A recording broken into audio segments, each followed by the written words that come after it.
Lord, have mercy upon us. Our Father, which art in heaven, hallowed be thy name. Thy kingdom come, thy will be done on earth as it is in heaven. Give us this day our daily bread, and forgive us our trespasses, as we forgive them that trespass against us. And lead us not into temptation, but deliver us from evil. For thine is the kingdom, the power, and the glory, forever and ever. Amen. Mighty God, who in thy wisdom and goodness hast appointed the office of rulers and parliament for the welfare of society and the just government of men, we beseech thee to behold with thy abundant favor us thy servants, whom thou hast been pleased to call to the performance of importance thrust in these islands. Let thy blessing descend upon us here assembled, and grant that we may treat and consider all matters that shall come under our deliberation in so just and faithful a manner as to promote thy honor and glory, and to advance the peace, prosperity, and welfare of these islands, and of those whose interests thou hast committed to our charge. And this we beg for Jesus Christ his sake. Amen. The grace of our Lord Jesus Christ, and the love of God, and the fellowship of the Holy Ghost be with us all evermore. Amen. Thank you, Ms. Bell. Good morning, members. The House is now in session. The minutes of the June 5th have been circulated. Are there any amendments or corrections that need to be made? There are none. The minutes are confirmed as printed. Messages from the governor? There are none. Announcements by the speaker? There are none. Messages from the Senate? There are none. Papers and communication. Oops. Yeah, Ms. Bill. Papers and other communications to the House. There's one this morning in the name of the Premier. Premier, would you like to put your paper?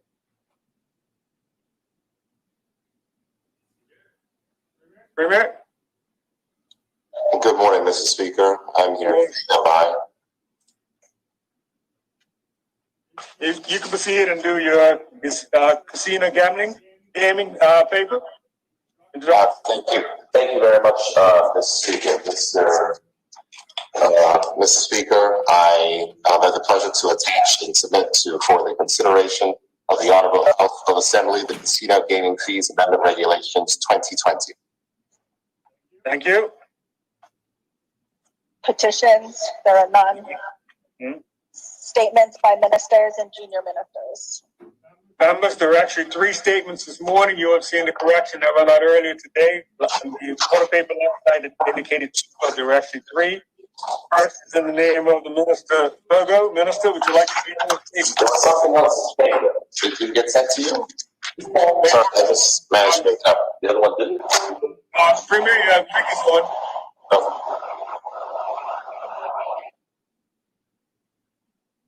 Minister Fogo. Good morning, Mr. Speaker. Yes, I will read my paper today. Mr. Speaker, today it is important to recognize the work that charities do in Bermuda and how this government will continue to support them. Charities are referred to as the third sector, and the need for their services in providing the safety net for our community has never been greater. Mr. Speaker, recently, charities were added to my list of responsibilities. I have to meet with key stakeholders to ensure that we are doing all we can to provide the support and regulatory framework for charities, particularly those charities that provide vital services for our community. Mr. Speaker, part of my goal is to improve the community's understanding of the third sector's value, reduce charities' duplication of effort and work, review and amend where necessary the classification of charities, and ensure that government funding goes to the most effective programs and services to achieve greater social impact. Mr. Speaker, the impact of COVID-19 pandemic has highlighted the importance of charities in providing a safety net for our residents. It has also brought to the fore the myriad of charities and the often overlapping services they provide and the resulting competition for limited financial support. As of April this year, there were over 300 charitable organizations registered in Bermuda under the Charities Act 2014. Mr. Speaker, the types of charities registered are quite diverse, and they range from a scuba diving club to school parent-teachers associations. They also include those charities that provide essential services to the community, including food, shelter, medical assistance, counseling, and other support services. Mr. Speaker, given the diversities of charities and their concomitant rules, a revised classification system will be implemented for the public to better identify and understand the purpose of said charities, and to also enhance efficiencies and to provide a clearer appreciation for how the public should access and utilize their services for optimum benefit. We must, both the government and public, be able to make more informed decisions on donations and support as it relates to charities. Speaker, it is also necessary to ensure that these entities do not work in isolation and that the support services that government and individual charities provide work in tandem to be more effective for their specific communities in need and generally for the community as a whole. There are limited resources, and a more strategic approach to delivery of services will have the greatest beneficial social impact. Mr. Speaker, it is important that we continue the work done with respect to the charity regime that enabled Bermuda to receive a high rating during the recent Caribbean Financial Task Force mutual evaluation process. We will continue to collect and record data on these entities, their purpose, their deliverables, and their effectiveness, and ensure that they continue to meet all regulatory requirements, including those set out by NEMLAC. Mr. Speaker, while we focus our efforts on achieving these goals, there is scope for every one of us to do our part for the betterment of Bermuda. A number of charities live by the mantra that I am my brother's keeper. They selflessly provide the safety net for those truly in crisis and most in need in our community. They have never needed our help more than they do today. We can make a difference by holding true to that adage, by each of us identifying how we can help and then helping. Mr. Speaker, charities need our help in aiding our community. Our support will make a real difference for those in need. With the proposed goals on charities, combined with the collective commitment to exercise them in a manner for optimal benefit for those in need, we can realize improved social gains. Mr. Speaker, Archbishop Desmond Tutu said, "Do your little bit of good where you are. It's those little bits of good put together that overwhelm the world." Mr. Speaker, I thank you. Thank you, Minister. The next statement this morning is from the Minister of National Security, Minister Keynes. Thank you. If it pleases you, Mr. Speaker. Continue, Minister. Mr. Speaker, I this morning would like to provide this honorable House with an update on the Ministry of National Security's Violence Reduction Team's response to the unfortunate violent and antisocial events over the National Heroes holiday weekend. Mr. Speaker, what was meant to be a weekend that celebrated our island's heroes' progressions, equality, and human rights, instead was marred by violence and death. On Friday, there was a major stabbing during the daylight hours in the parking lot of the Heron Bay Marketplace. Please note that investigations into this incident are ongoing. Mr. Speaker, most of us would have seen the videos circulating on social media of a large group of young people at John Smith's Bay engaged in serious violent behavior. Bermuda Police Service have already made several arrests, and the investigation continues. Later that same night, there was a firearm incident in the East End that has left one man recovering from gunshot wounds at King Edward Memorial Hospital. Forensic evidence at the scene is assisting police with the investigation. Mr. Speaker, the violence of the weekend continued into Sunday, culminating with the fatal stabbing of a 22-year-old young man. I extend my deepest condolences to the family and friends of Mr. Joshua Rouse. Another Bermudian family is now mourning because of senseless violence. Indeed, our entire community is mourning. Mr. Speaker, while we continue to battle COVID-19, the past few months have not been easy for any of us, and I hasten to add that we are still not out of the woods. The events occurring this past weekend are manifestations of some psychological effects of this pandemic. Research has shown that chronic social isolation increases the risk of social and mental health challenges. Social isolation has an impact on the body and the mind. It is known to be a contributing factor to the surge of depression, anxiety, and substance abuse. Some psychologists have noticed that a surge in verbal and domestic violence, child abuse, sexual abuse, murder, robbery, and cybercrimes can be expected in certain circumstances as a result of the social isolation induced by pandemic restrictions. The ramifications of COVID-19 will go further than to hit our economy only.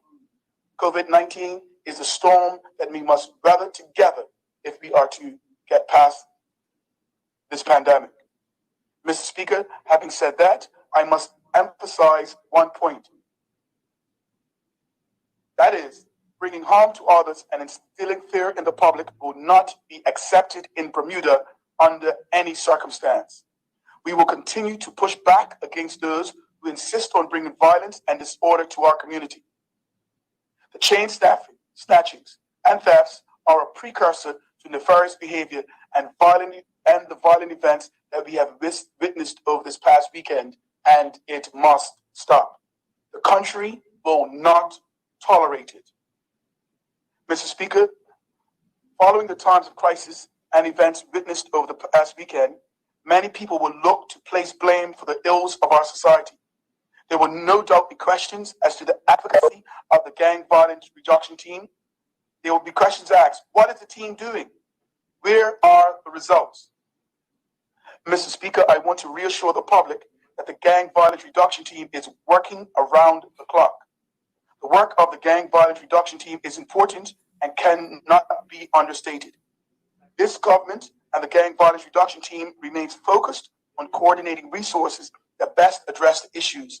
And despite the events of last weekend, we are seeing results through our various programs and initiatives. Mr. Speaker, following this past weekend's events, Gang Violence Reduction Team Coordinated Crisis Response Team, or CCR, was activated to support the community through emotional hardship. The public may recall that this unit was set up to assist family members, relatives, or witnesses of violent incidents through the time of crisis. The CCR unit was deployed to the hospital several times over the past weekend and made home visits to support families affected by the violence. The Coordinated Crisis Response Unit has systems, structures, and trained staff in place to provide immediate emotional support to the affected families and to provide immediate triage in order to connect families with long-term support, counseling services, and support groups. Mr. Speaker, in order to lower the community tensions, the Gang Violence Reduction Team further increased our focus on street-level outreach. Throughout the shelter-in-place, curfew, and other emergency measures, the Gang Violence Reduction Team continue to visit targeted neighborhoods and build connections and relationships with at-risk young people. Mr. Speaker, the Gang Violence Reduction Team provides intervention through the formation of trust-based relationships that serve to de-escalate and mediate tensions where necessary. The outreach workers have been out in the community directly mediating tensions and conflicts between individuals. The work is high touch, highly confidential, and very sensitive. It involves directly working with persons who are currently involved or have been directly impacted by gang violence. It is not appropriate for me to provide detail on the particulars of this outreach in order to protect the confidentiality and security of those individuals willing to participate in the aforementioned program. The public can be assured, however, that the outreach work of the Gang Violence Reduction Team connects many at-risk individuals to neighborhood resources and long-term case management. The goal is to steer these young men towards pro-social activities by providing a range of opportunities for change.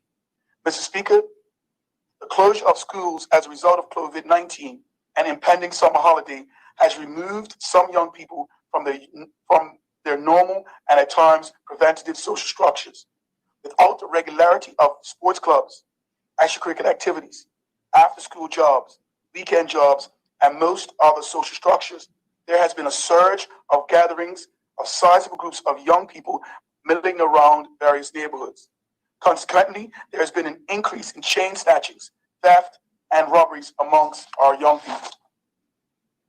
Mr. Speaker, to combat this, Gang Violence Reduction Team has been conducting increased check-ins with youth who were previously in our high school prevention program, coordinating with schools' management teams and connecting the youth and families through WhatsApp calls, Zoom calls, and home visits when and where necessary. Mr. Speaker, the Gang Violence Reduction Team has coordinated support for several families in need by connecting them to weekly food and basic needs support, court support, and social assistance where required. Since the Gang Violence Reduction Team cannot access young men in the school setting, the team will continue to visit neighborhoods and encourage these young men when they come across them.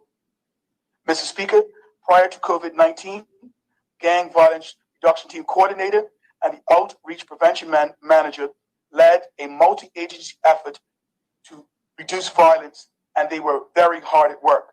The team operates from a coordinated plan to tackle gang violence and antisocial behavior through a series of strategically designed prevention, intervention, and rehabilitation programs and initiatives. Our continuum of services focuses on prevention, community engagement, outreach, intervention, and collaboration. Let's talk about, Mr. Speaker, the prevention programs. The team was working with the administration and students' services at the Cedar Bridge Academy and the Barclay Institute, providing support services for at-risk students. The team was visiting the school daily, providing incident management support, mediation services, individual student support sessions, and group sessions. Through these ongoing interactions, the Gang Violence Reduction Team, along with other service providers, were able to help these students realize their self-worth and see many opportunities for self-improvement that were available to them. Mr. Speaker, this team's involvement in young people does not start at the high school level. Their Gang Resistance Education and Training Program, or GREAT, was rotating through 6 primary and middle schools. Collaboration with the Bermuda Police Service and HM Customs. I am pleased to announce that several hundred of our young people were able to complete the GREAT program prior to the pandemic. Gang Violence Reduction Team targeted primary intervention. It was called Elliott Kings, a group at Victor Scott, Hype Kings. We have 32 young kings between the ages of 10 and 12, fully engaged in experimental based that focuses on building self-confidence, self-esteem, positive relationships, and teamwork and resilience. Adult outreach and intervention.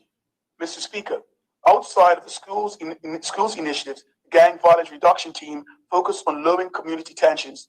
The team also focuses on prison outreach, street-level outreach, mediation, court support, negotiation, incident management, support, and restorative justice.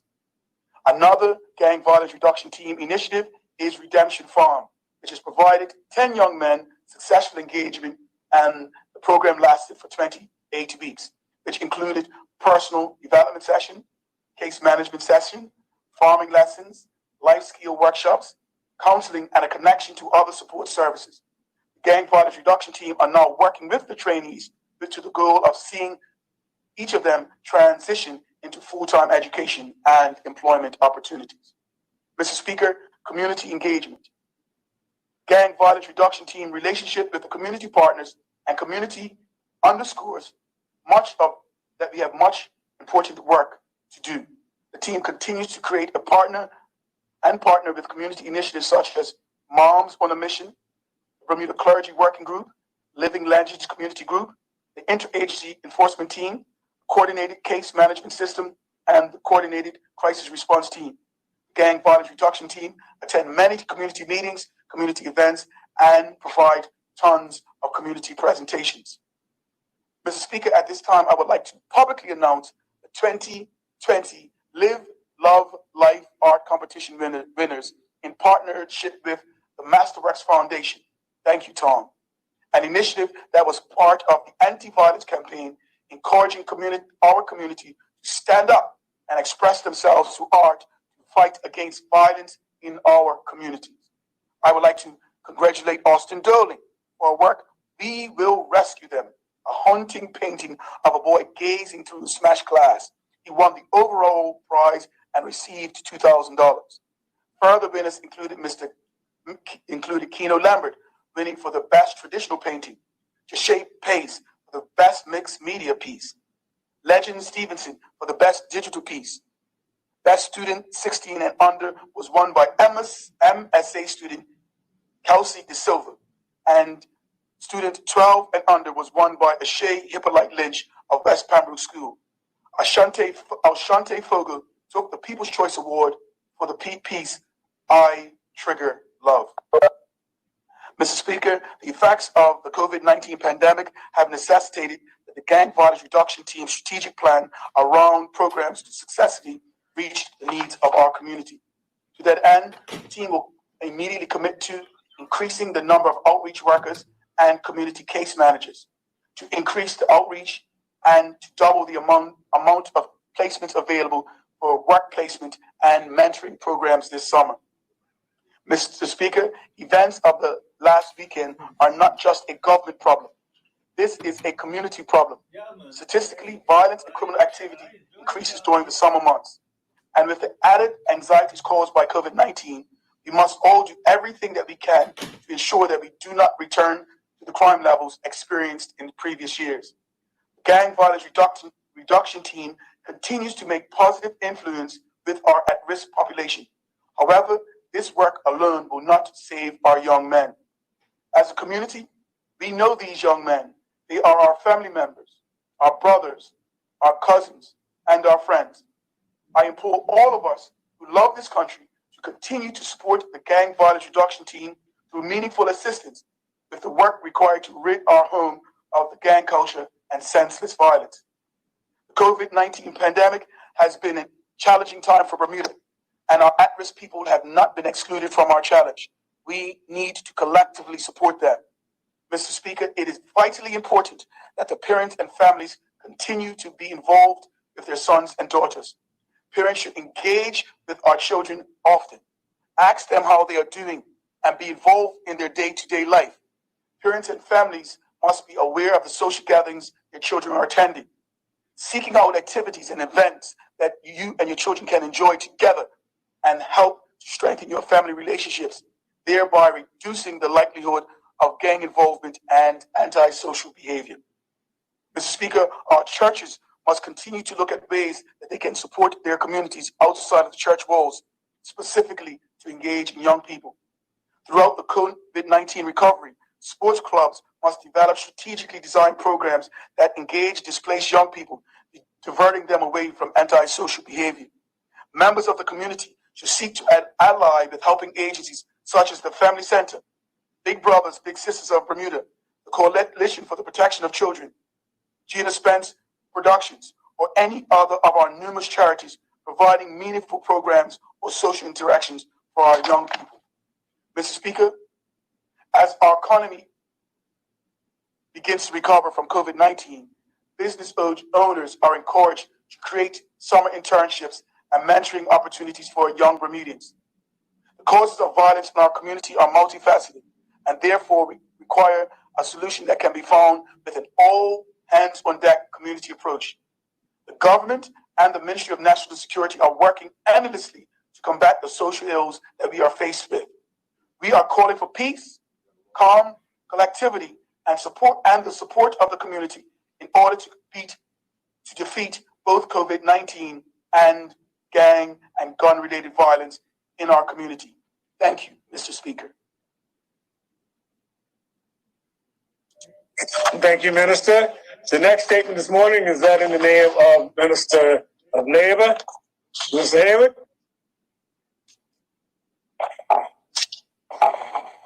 Mr. Speaker. Yes, good morning, Minister. Good morning. Today I will outline the vision for the Ministry of Labor moving forward.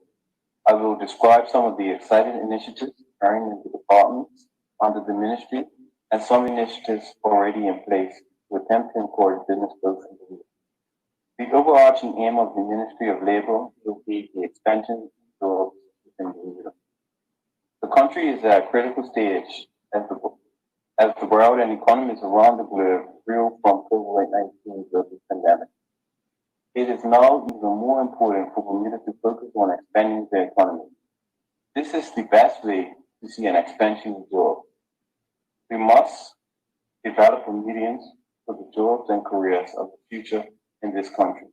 Bermudians should be provided with opportunities to develop and grow skill sets that they do not have. Mr. Speaker, work has been underway for a number of years in the area of revising, updating, and expanding the labor laws in this country. The government will shortly introduce a consolidated labor law act that will modernize, strengthen, and enhance the rights of employers, employees, and revise the labor disputes mechanism in Bermuda. In addition, work is being done to revise and improve the provisions of the Employment Act 2000. Both of these legislative changes are a long time coming and have had substantial input from employers, trade union representatives, and the government over the years. Mr. Speaker, in line with Bermuda's National Workforce Development Plan, one of the priorities moving forward is the development of formal agreements with the business community, identifying experiential learning for students. Work is also to be done on improving the resilience of the department and better alignment of efforts with Bermuda College. Mr. Speaker, Bermuda's National Workforce Development Plan prioritizes engagement with industry stakeholders to gain a better understanding of employers' talent needs. A workforce development system must be employer-driven. For the workforce development system to realize its full potential, employers must be embraced as partners in the system. There must be an increased level of interaction between industry stakeholders and organizations within the workforce development system at all levels. Mr. Speaker, the staff at the Department of Financial Assistance have worked tirelessly over the last several months during COVID-19 and will continue to do so as the department raises itself for increased demand of its services. Financial assistance has the challenge of continuing to find operational improvements within the department, along with revising the formula and approach for how it provides its social benefits to its clients. There is an opportunity for financial assistance to provide necessary social safety nets while empowering individuals who receive services. The department will undertake reform in these areas in the coming months. Mr. Speaker, the work that was started under Minister Keynes on immigration reform will continue uninterrupted. Regarding the policy and legislative work undertaken, the repatriation and mixed status families bill will be enacted and the department will eventually begin accepting these applications. The focus of reforms will also include a review of the current work permit policy to be undertaken by the Immigration Board led by MP Renee. In addition, work on issue of permanent resident certificate holders will be progressed by the bipartisan immigration reform working group, which will be chaired by Senator Crystal Cleveland. We also look forward to working with the Bermuda First Group on their innovative ideas to make immigration processes more efficient. The concept of introducing a pilot program for the approval of work permit applications for good corporate citizens with the aim of promoting the stability and advancement of the community in their own country is still underway. Mr. Speaker, the Department of Immigration also worked with international business for the last 18 months to improve and streamline the work permit process. KPMG was retained to work with immigration staff to identify and solve process challenges.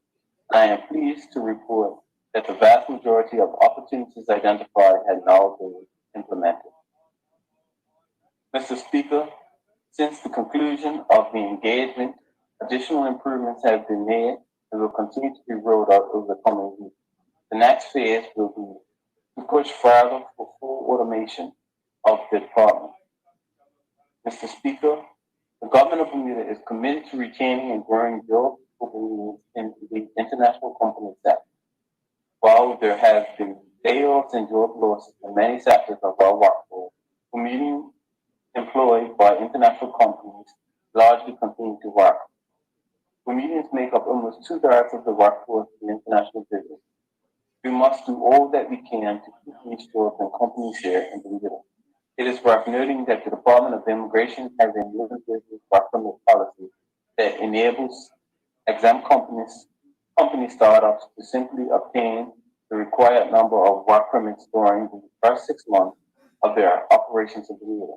In addition, the global work permit policy allows positions to be easily moved from overseas offices to Bermuda. These immigration policies aim to entice international companies to come to Bermuda and base as many jobs in Bermuda as possible. Mr. Speaker, in addition, the government is enacting financial incentives for international business to grow the workforce in Bermuda. For existing companies, there are exemptions for payroll tax for new jobs created, and in future, exemptions for social insurance and pension contributions for a period of 1 year will be introduced. These policies help reduce the cost of employing people in Bermuda and can aid in growing Bermuda's economy. Mr. Speaker, we continue to reap the benefits of the international business community's presence. Beyond employing many Bermudians directly, the international sector engages many local companies that employ Bermudians and make substantial contributions to the sector.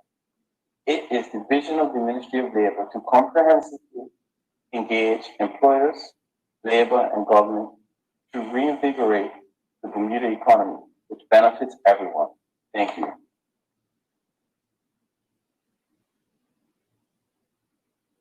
Thank you, Minister. That brings us now to the close of statements for this morning. There are no reports of committees. We'll now move to questions for the day, and the time is now 10:36, and you know we have 60 minutes for our questions.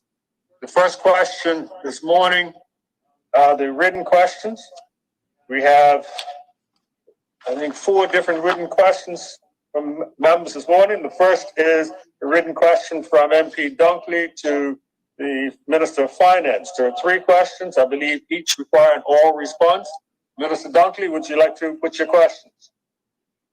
Thank you, Mr. Speaker, and good morning, colleagues. To the Honourable Minister, will the Honourable Minister please inform the Honourable House total number of individuals who apply for unemployment benefits each week from the beginning of the benefit until the week ending May 29th, 2020? Minister? Good morning, Mr. Speaker. Mr. Speaker, on the week ended the 27th of March, 2020, there were 2,212 individuals. On the week ending the 3rd of April, 2020, 5,755. The week ending the 10th of April, 3,114. The week ending the 17th of April, 1,388. 24th of April, 1,527. On the 2nd of May, 777. 8th of May, 372, 15th of May, 153, 22nd of May, 86, 29th of May, 57, the 5th of June, 57, the 12th of June, 26.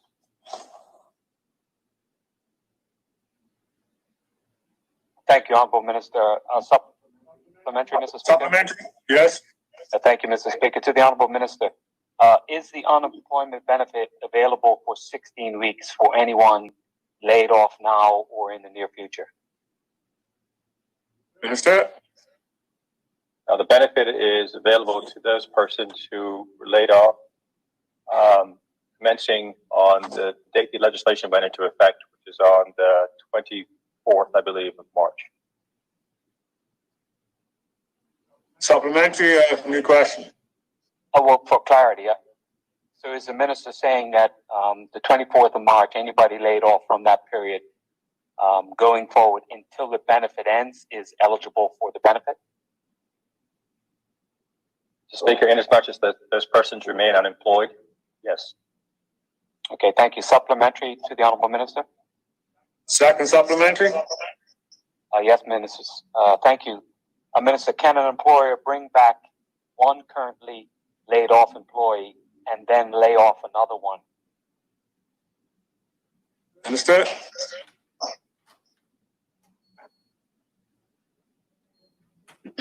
Mr. Speaker, the policy position on this benefit is for persons who are laid off as a result of COVID-19. I would hope that employers are not trying to be clever in the application of this policy. The intent of the benefit is to provide support for those persons who find themselves out of work as a result of the economic impact of COVID-19. I'm challenged to kind of understand why an employer would want to bring one person back in order to lay another person off. But the circumstances may have some rationale that is easily understood. I just can't conceive of that construct in my mind right now. Thank you, Minister. I can have a conversation. I can have a conversation offline. No more supplementary. Second question. Second question, okay. First answer, Mr. Speaker, if I may. Beg your pardon, you'd like to supplementary on his answer, on the minister's answer? First question, yes, if I could. Go ahead. Thank you, Mr. Speaker. Minister, given the three amounts, the early applicants of 2,200, 5,700, 3,100, approximately applicants, have those numbers been sterilized to account for your indication earlier that there may have been some duplications and the like? Mr. Speaker, they have been. Thank you. Thank So you. are we collectively, if I may, second supplementary, Mr. Speaker? Is that the second supplementary? Yes, sir. Okay, do you second supplementary? Yes, sir. Right. So is the minister confirming that collectively, if these numbers would represent the total number of applicants that we've got, or are we talking about some in some weeks that might have been at different applications? In other words, once an application's gone through, is that one application determined to be the application, or if somebody applies a second time or a third time, are those numbers sanitized? Minister? Mr. Speaker, the question that I was presented with the honourable member related to the number of individuals who applied. I think we start to get down a slippery slope when we start talking about using different language than the question that was posed to me. The question that I have answered relates to individuals who have received the benefit, not to persons who have made applications. Honourable members will be reminded that I had advised folks that we had up to 38,000 applications. 38,000 represents a number of people going into the system and failing to properly complete an application on a number of occasions. And the data cleanup exercise that we have done is to try to isolate those individuals who are linked with the number of applications. And so the data that I presented the answer to the question that was presented to me was with respect to individuals who had received payments. Point of clarity. Before that, let's just emphasize the fact that the response from the minister should relate to the question that was put. And even as supplementary should relate to the original question, because the minister has gone through the effort of trying to put together responses to that question that was originally asked. So shouldn't be wavering from the gist of what the original questions were. Thank you, Mr. Speaker. Point of clarity, though. The Honorable Minister just said, the original question that was asked was the total number of individuals who had applied for the unemployment benefit. The second question actually refers to the total number of people paid weekly, and we haven't got to that yet. Yeah, well, we can deal with that under the second question. Well, the minister just made a comment that his answer was in relation to the people who had been paid, and I don't believe that's the case. Yeah, that was let's deal with it in the context of the questions that are asked, so we can get to that in the second question. Okay, that's why I asked a carry. So, second question, Mr. Speaker. Second question. Thank you. To the Honourable Minister, please inform this Honourable House the total number of people paid weekly and the total amount paid each week from the start of the unemployment benefit through the week ending May 29, 2020. Mr. Speaker, yes, for the week ended the 3rd of April 2020, 2,117 payments were made, aggregating $1,740,375.22. On the 10th of April, 1,256 payments were made, aggregating $1,119,034.46. On the 17th of April, 5,463 payments were made, aggregating $4,812,737. The 2nd of May, 7,379 payments, aggregating $7,473,669.28. On the 15th of May, 6,732 payments, aggregating $6,580,669.69. On the 22nd of May, 248 payments, aggregating $322,915.42. And on the 29th of May, 7,779 payments, aggregating $9,209,923.43.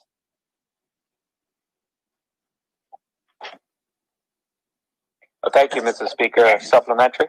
Supplementary? Yes. Yes, thank you. To the Honourable Minister, what protocol is in place to audit payments to ensure mistakes are not made, or if they are made, which can be expected from time to time, how they will be rectified? Minister? The audit process is we have tried to have each person in their applications use a unique identifier, that being their social insurance number. That process is not fail-safe, and so there is a review that is done by the team who are responsible for authorizing payments, and they go back and retroactively look at all the payments with the view towards understanding if duplicate payments have been made. Inasmuch as individuals have been overpaid, there's an outreach effort that extends to calling those persons to request that those monies be paid back. Thank you to the Minister. Supplementary, Mr. Speaker. Yes.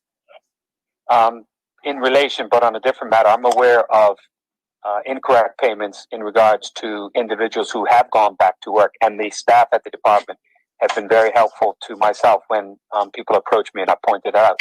So what is the protocol in place to correct these errors going forward? Minister? Inasmuch as there continues to be learning with respect to each incremental week, each new payment cycle, the controls are tightened up to ensure that we can identify cases where there may be more than one payment going to a person, but we just try to kind of make sure that the payments are made appropriately to the persons who are responsible for receiving them. Okay. Thank you. Is there a supplementary? I have no more unless colleagues do. Would you like to go to your third question? Yes, Mr. Speaker. Will the Honorable, thank you. Honorable Minister, please inform this Honorable House how many applications were outstanding at the end of each week, starting from when the unemployment benefit began up until the week ending May 29th. For the week ending the 3rd of April 2020, Mr. Speaker, 452. 10th of April, 2,947. 17th of April, 2,527. 24th of April, 3,613.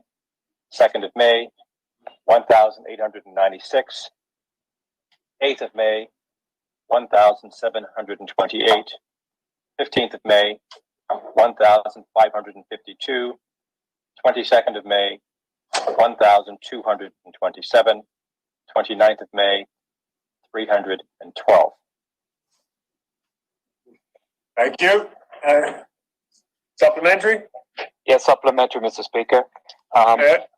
To the Honorable Minister, how many staff have worked on this program, and now that government is fully open or almost fully open for business, will that impact the staff required to continue to run this program? Mr. Speaker, there are two teams that are working on this. In the Department of Workforce Development, there was a team that at one point included in excess of 90 people. And then there was a special dedicated team that worked in the Ministry of Finance, which was 5 people. Thank you. Supplementary? Yeah, supplementary, Mr. Speaker. To the Honorable Minister, the government has announced that the program has been extended from 12 to 16 weeks. It appears likely that layoffs will continue for an extended period of time because the opening and getting back to a different normal will be slow. What consideration has government had for extending this program past 16 weeks or creating another program to deal with the unemployment challenges we will have for the next 9 months to a year? Minister? Mr. Speaker, at this point, the government has announced its intention to extend the benefit program from 12 weeks to 16 weeks. Any further announcements will be made by the Minister of Labour and myself in due course. Thank you. Supplementary? I'm finished, Mr. Speaker, unless colleagues have any. Okay, thank you for your questions. No member seems to indicate they have a question. We'll move on to the next written question this morning. The next written question is from MP Simons to Minister De Silva. MP Simons, would you like to put your question? Thank you, Mr. Speaker. Good morning. Good morning to you. Will the Honorable Minister please inform this Honorable House what procedures does the government have in place when ships are in port or traverse Bermuda's territorial waters to ensure that these ships adhere to MARPOL standards and conventions and the Bunker Convention? Thank you. Minister? Thank you, Mr. Speaker. Yeah, these are all responses, so continue, Minister. Thank you, Mr. Speaker. Many of the international maritime organizations, also known as the IMO, most important technical conventions, including the Bunkers Convention, have provisions for ships to be inspected when they visit foreign ports to ensure that they meet IMO requirements. These inspections are called Port State Controlled or PSC inspections, and in Bermuda, these inspections are undertaken by technical officers within the Bermuda Shipping and Maritime Authority.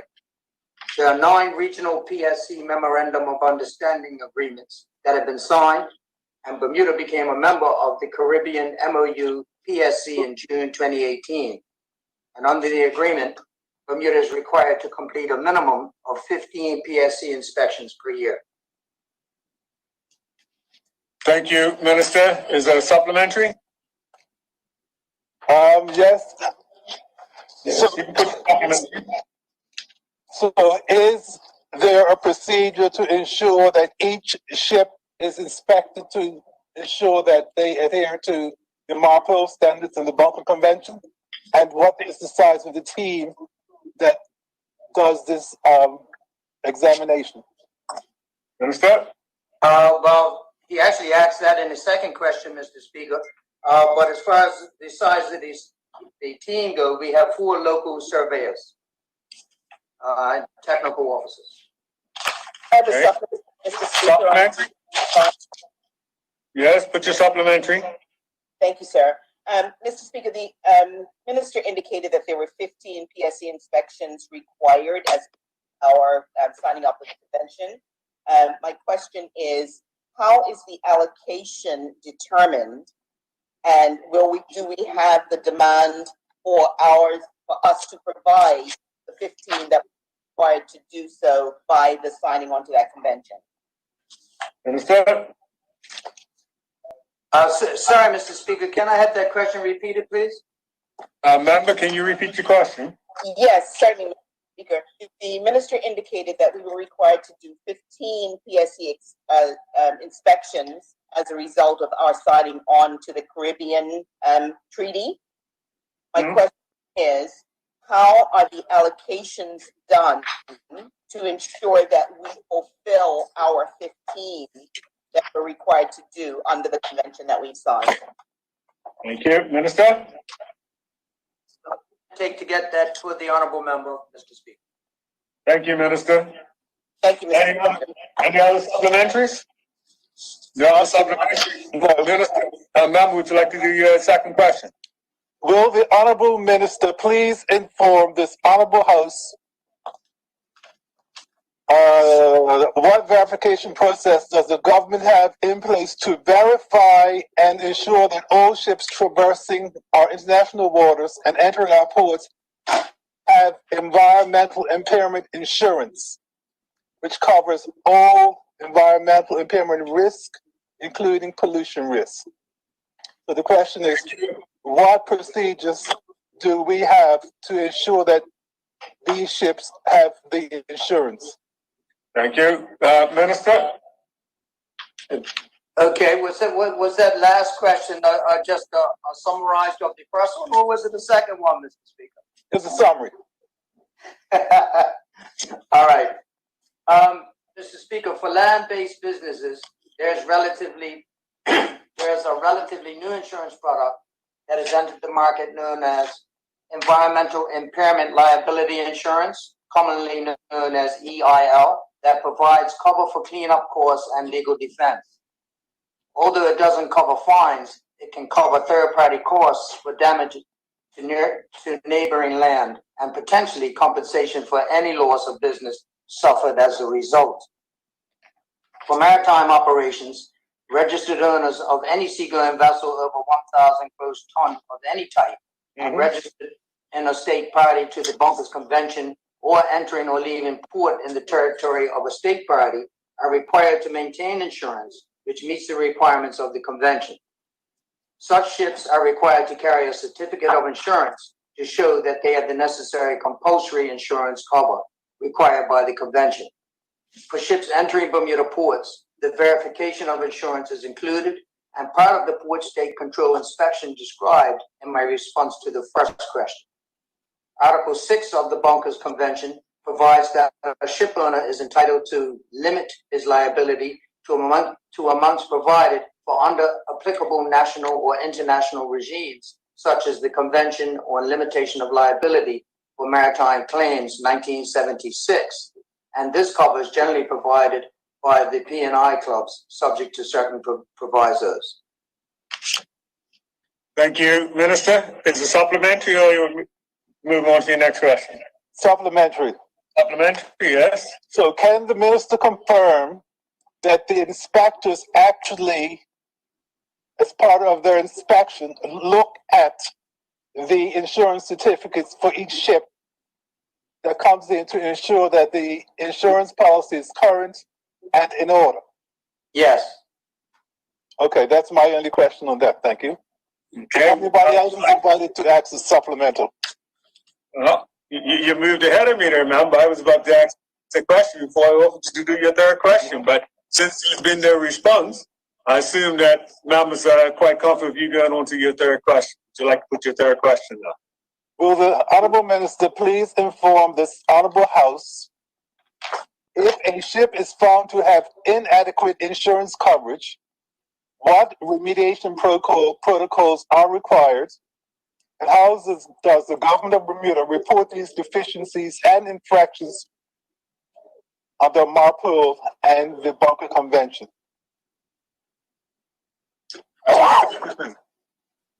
Yeah, bless you.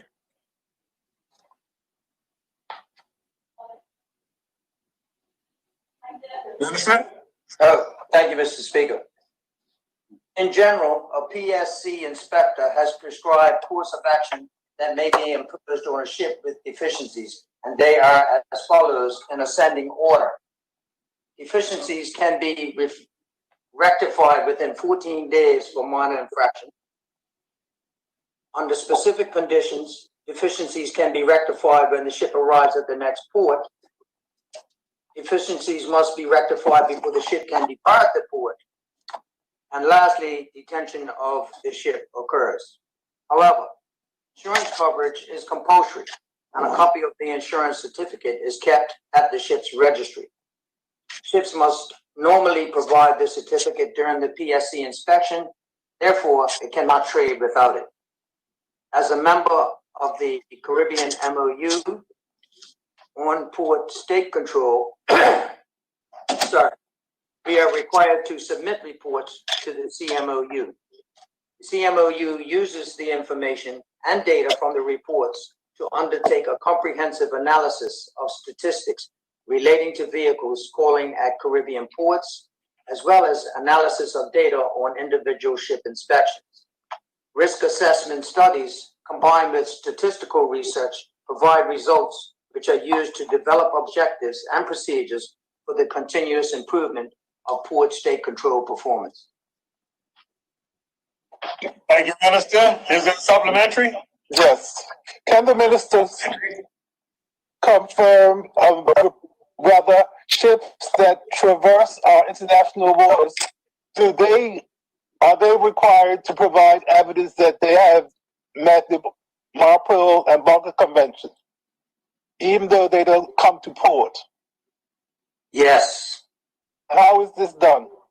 Is that a supplementary? Your second part is supplementary. Your first supplementary. Yeah. I just explained it, Mr. Speaker. I can read the paragraph again if you like. Okay, read again.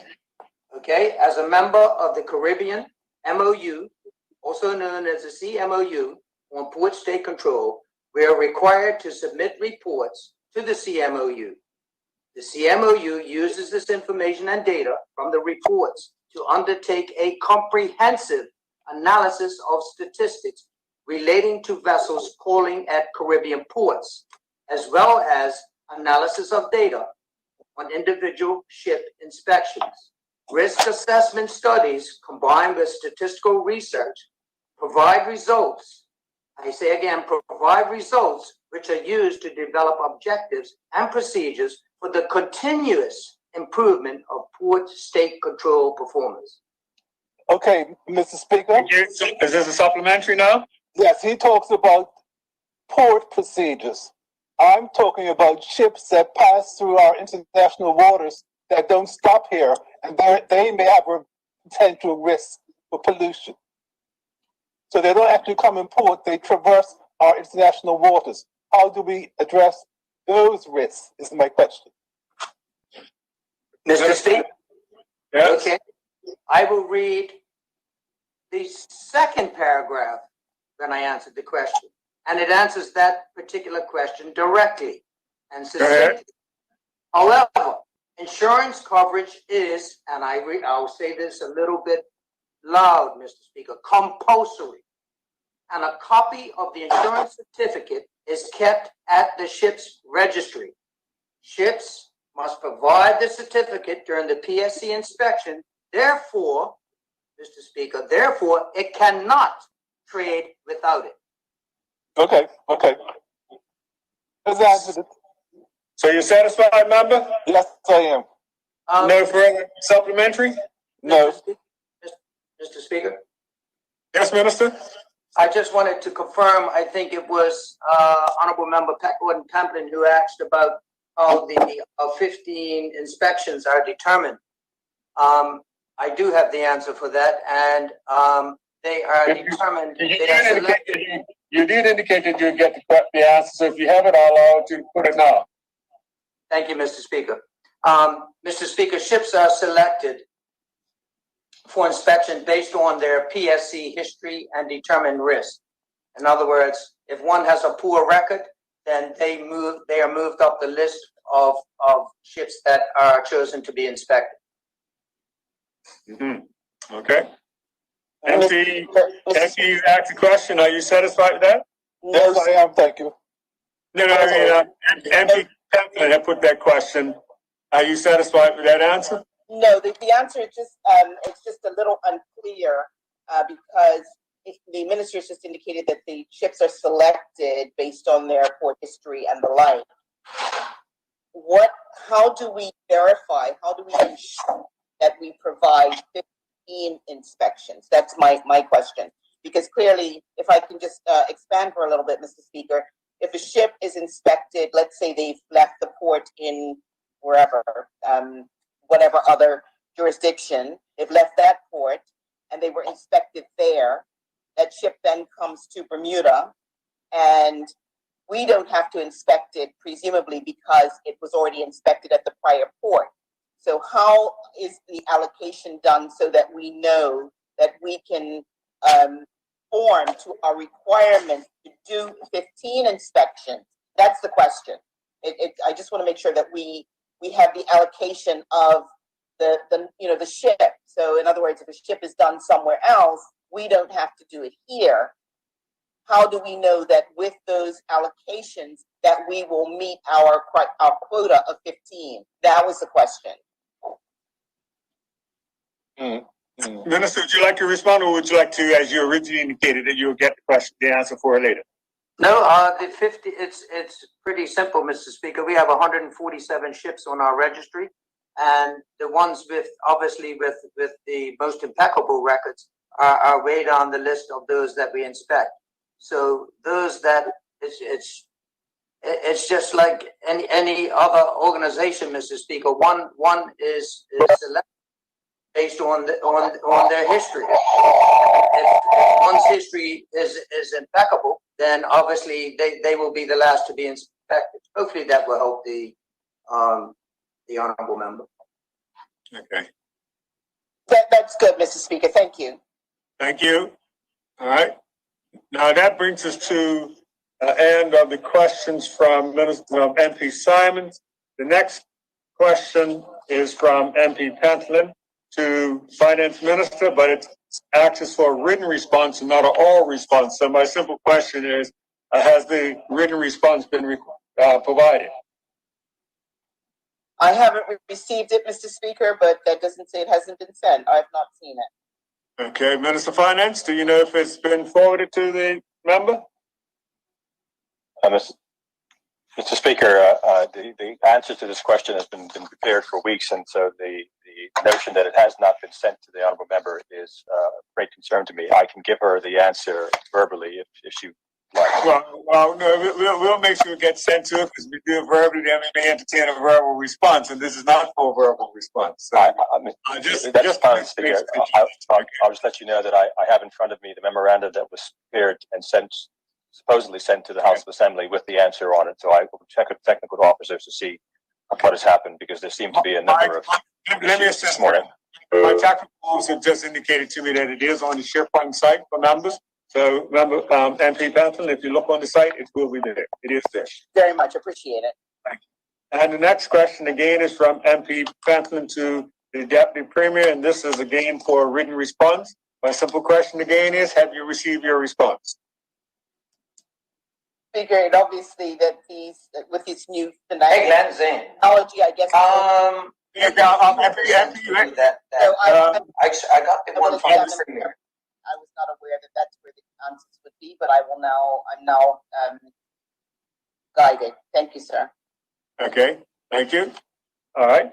That brings us to the end of the written questions for this morning. We have 28 minutes and 40-some seconds left in this time for questions. So we'll move on to the questions from the statements this morning. The first statement this morning was in the name of Minister Fogo.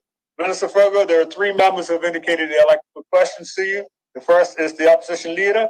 Honorable member, would you like to put your question? Thank you, Mr. Speaker. I was having trouble with sound. I'm assuming that you can hear me. Yes, you can hear me. Thank you, and good morning, colleagues and Bermuda. In her statement, Minister Fogo mentions safety net has never been greater when referring to this third sector. My question then is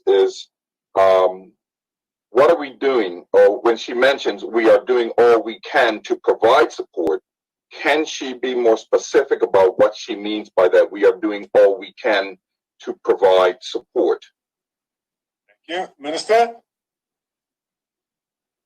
Thank you, Mr. Speaker. Yes, in terms of a safety net, what the paper spoke to is the fact that many of the charities are basically act as safety nets for those persons who are in need of them. And in terms of providing support, we talked about restructuring, if you will, to some degree, and under the regulations that govern charities and organizations like NAMLAC, we wish to restructure it, but restructure it in a way that gives greater clarity to the public in terms of how they should access certain charities, how they can support charities, so that you will find that people just don't reach out to any and every charity for support, but go to the specific charity that can cater to their needs. And also in terms of allowing charities to move away from all of the duplication that we see in the numerous charities that we have out there, so that each specific charity itself can operate in a manner that enhances their ability to do the work that they do. I hope that answers your question. Thank you. Do you have a supplementary? Yes. Leader? Yes, supplementary. Okay, I guess outside of the 4 objectives, I mean, there were 4 objectives. If you read in the paper, you see where there's a forecast of 60 plus, maybe more than that, of charities that will go out due to the economic circumstances that we are in. I guess what I was trying to understand a little more of is outside of those 4 objectives, I don't necessarily see how it's going to save the third sector, where there are some other things that they might be doing to assist. So, for instance, to give an example, are you planning on putting more money towards some as opposed to others? Well, as you can appreciate, some charities, because of the way in which they help the public, require more monies. But we are going to try and assist charities in better organizing their operations and the like, and in their outreach to the community, make their rules clearer so that the community at large understands better how they can access and utilize those charities for their benefit. Second supplementary, yes. Yes. Okay, understanding then that she plans on managing this better, and also in the statement, the honorable member mentions managing the reduction. I'm sorry, the Registrar General basically manages charities, just so that you know that. Okay, so well, you when you said that, I mean, it falls under you as a minister, so you're a part of that management, because you're also giving direction to where you want to go as a goal with this here. Of course, taking lead from civil servants. So then, what if that is the case? Then, what is the matrix that you're using according to? I think it was a second goal in reducing the number of charities due to duplication. What is the matrix that you plan on using to assess who are the most effective programs and services as opposed to less effective programs and services? I'm sure you can appreciate that I've just recently taken over this portfolio. I can speak to the great work thus far that has been done on charities under the guidance of the Caribbean Task Force, as well as under NAMLAC and under the Registrar General. And we're going to look at that, and where we can make improvements, we will make those improvements. We will continue the good work so that we can continue to enjoy the high ratings that we have enjoyed.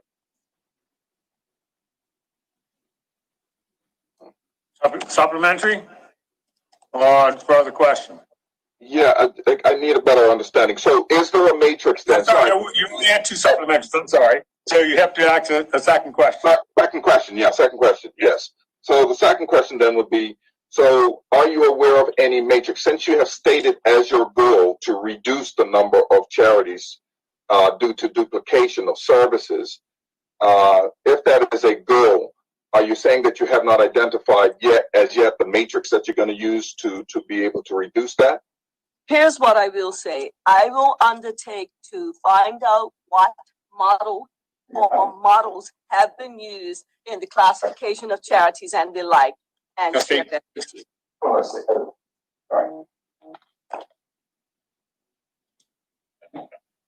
Supplementary? Thank you. No supplementary? Okay. You're finished with your questions? Thank you. The next question, Minister, for you is from the Deputy Opposition Leader. Deputy Opposition Leader, would you like to put your question? Yes, thank you, Mr. Speaker. And I think I might be bordering on repeating what my opposition leader has asked. But my question is, in terms of a supportive regulatory framework for charities, has government and the reference to the overlapping of services, has or would government consider setting up a company or an entity that provides a triage service that consolidates financial assistance, Bermuda Housing Corporation, and other helping government agencies, so that, say I come to financial assistance, and when I'm in financial assistance, I might need housing. I've got some kids that have some issues, and the triage or the helping entity would then direct me to the family center if I need this, or Kaleidoscope if I need education. And would that be a better way of sort of managing the entire process? It could reduce the number of charities that are having overlapping services. It would also give the government better control over what is going on in the community and provide better data and statistics. In our reviewing of these structures, what I can say is that there is scope to consider that.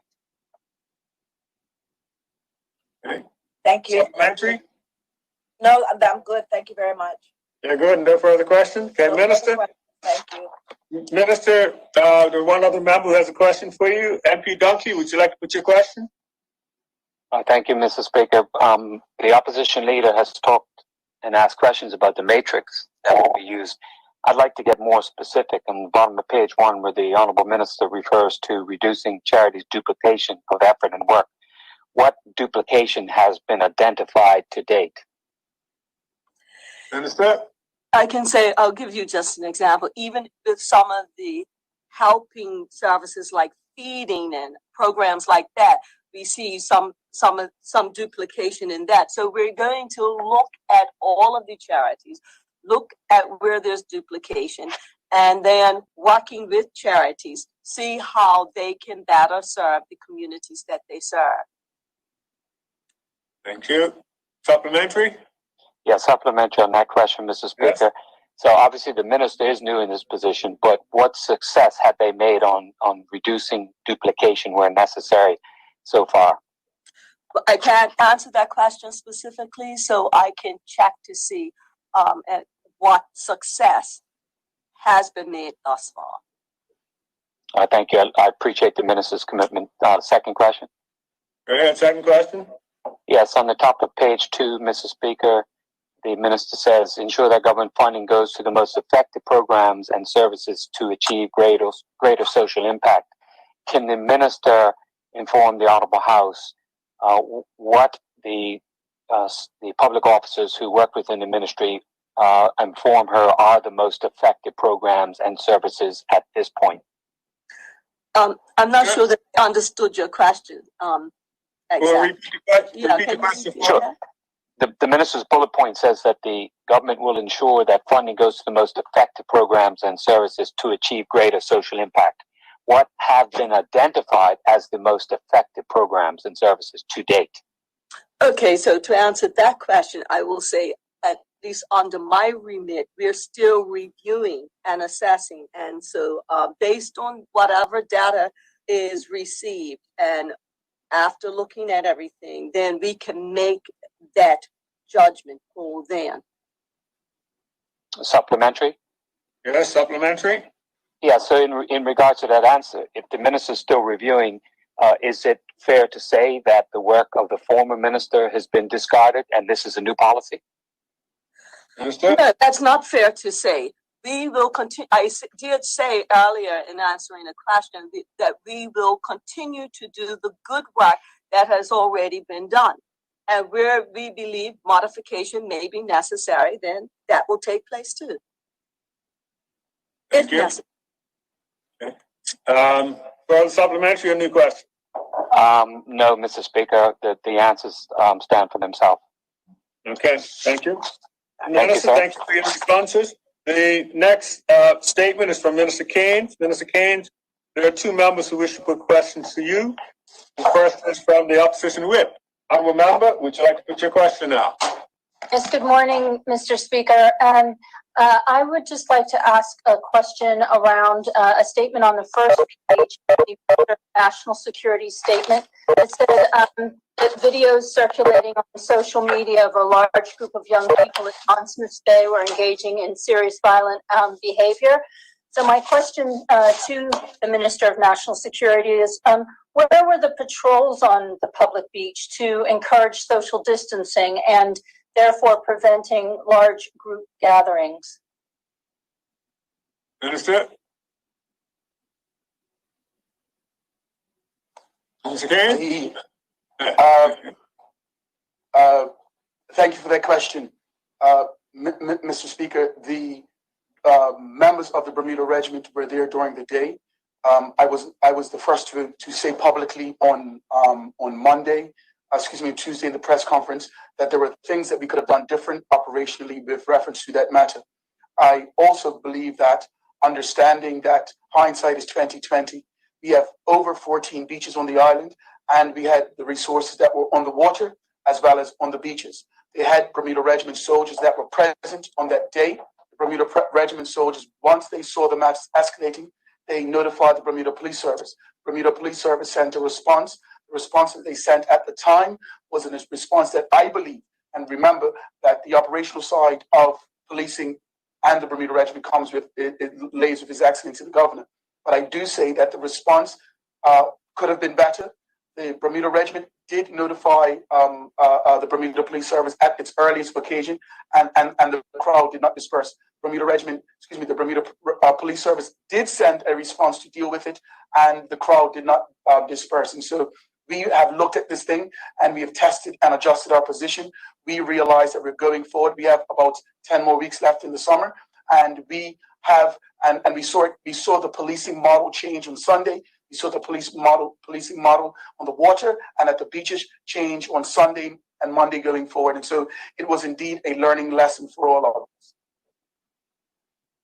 Thank you, Minister. Supplementary? No supplementary, thank you. Okay. Minister, the next member has a question for you is Member Smith. MP Smith, would you like to put your question? Yes, thank you, Mr. Speaker, and good morning. Good morning. Firstly, I'd like to join the minister in giving my condolences to the family of Mr. Rouse, who lost his life over the weekend. I, as the minister, will say that the weekend was not what we were expecting with the amount of violence that was going through our community. As a shadow minister? Yes. So on page 10 of the statement, Minister Keynes, would you be able to give us a little bit more information around the increased number of outreach workers and community caseworkers? Do you have an idea of how many more is going to be needed in order for us to tackle this situation? Thank you for the question. Thank you for the question. So to understand how this works, let me just give you a brief format of how it works, if you can indulge me, Mr. Speaker. We have a team, and we've broken down the island into quadrants: east, west, and central.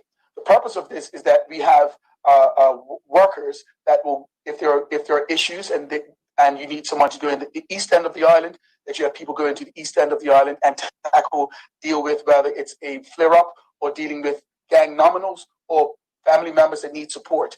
And they direct them to helping agencies, they direct them to police support, or they tackle the concern in the community head on. We have, over the last few months, our strategy was a bit different. Remember, we had over a year where things had quieted down. So we moved the resources directly from community support to everyone was working in the education phases in the schools. We're partnering in the schools or with the Redemption Farm, because the model was that things had ratcheted down a bit in the community. Now that things have progressed up, we want to restart the farm, and we believe that we have Pastor Bean in the central parishes, and we had two gentlemen that were working in the east and western parishes. We simply need now, and we have the budget for it, to now employ persons to work in an eastern parish and a western parish, along with volunteers and community support. And so that's simply, Mr.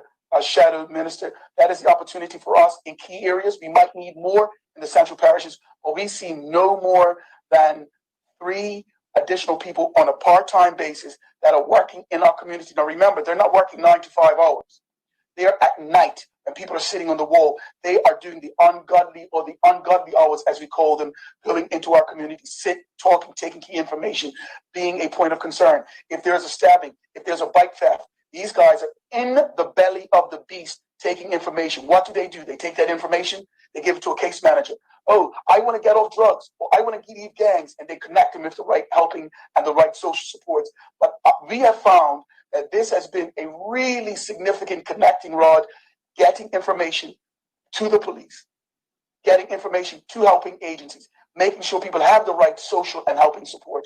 And we just want to get those people back in their places before things indeed, let me rephrase that, to manage the situation and to help to quell it. Thank you. I have a supplementary. Is this supplementary? I have a supplementary, Mr. Speaker. I'm not sure if the Shadow Minister has. Supplementary, okay. MP Pamplin? I have one, but I'll let MP Pamplin go first. Okay. Very quickly, for clarity, the minister had indicated that they'd segregated the community or the island into quadrants, but then he indicated east, west, and central. So is he saying that there's a 4th piece that he hasn't indicated, or are we talking about separating into segments? I just wanted clarity. Segments.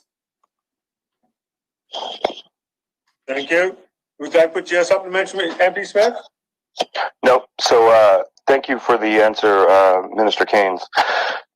So with the answer that you just gave, when you talked about where you had kind of shifted my words, priority, because the level of violence had kind of gone down in last year and prior to what we're dealing with the pandemic. Would you agree that there's a learning piece here that potentially we're going to have to continue the work that's being done by this group, even when we reach those levels where the numbers and incidents of violence go down?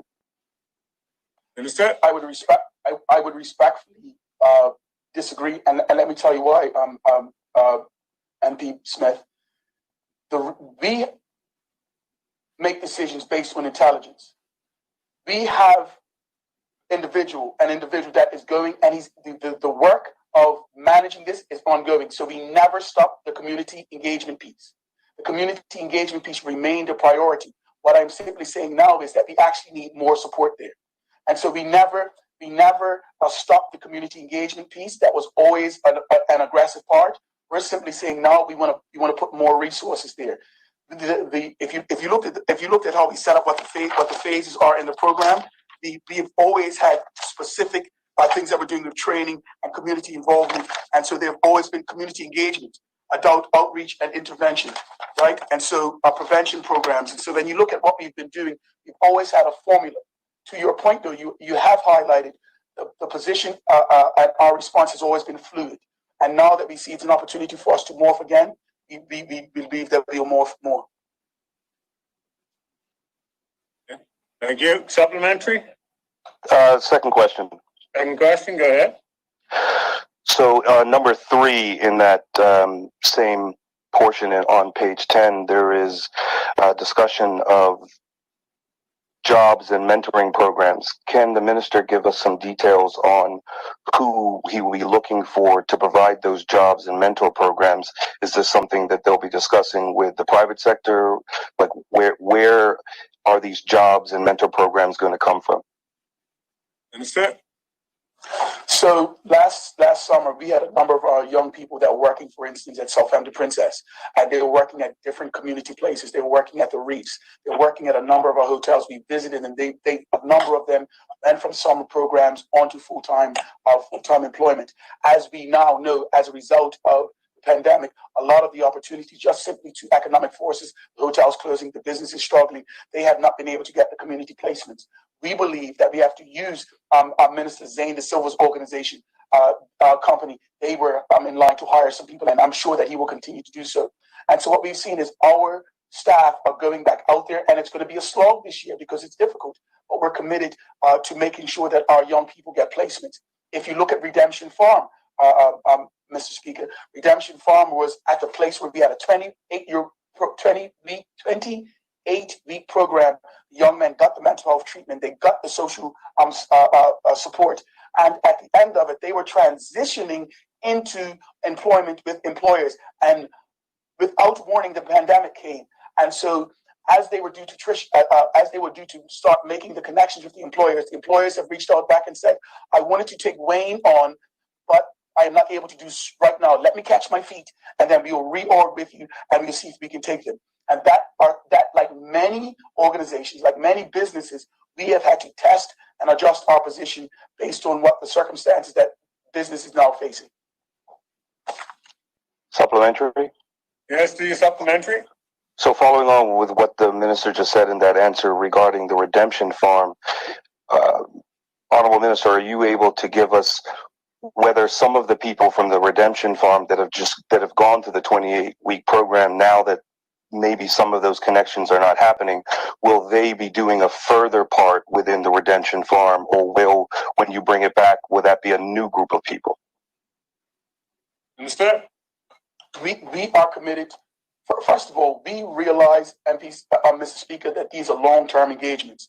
I, myself, along with Pastor Dean, as long as our program manager, Mr. Woods, we interact with the men on a regular basis. Last Tuesday, I went directly myself into the one-way detail area and saw 2 of the guys in Redemption Farm, reiterated our commitment to them as a government, reiterated our commitment to them as a country, and said to them, listen, we are going to, as soon as it was safe, obviously we had a pandemic, everyone had to be off the streets, including the farm.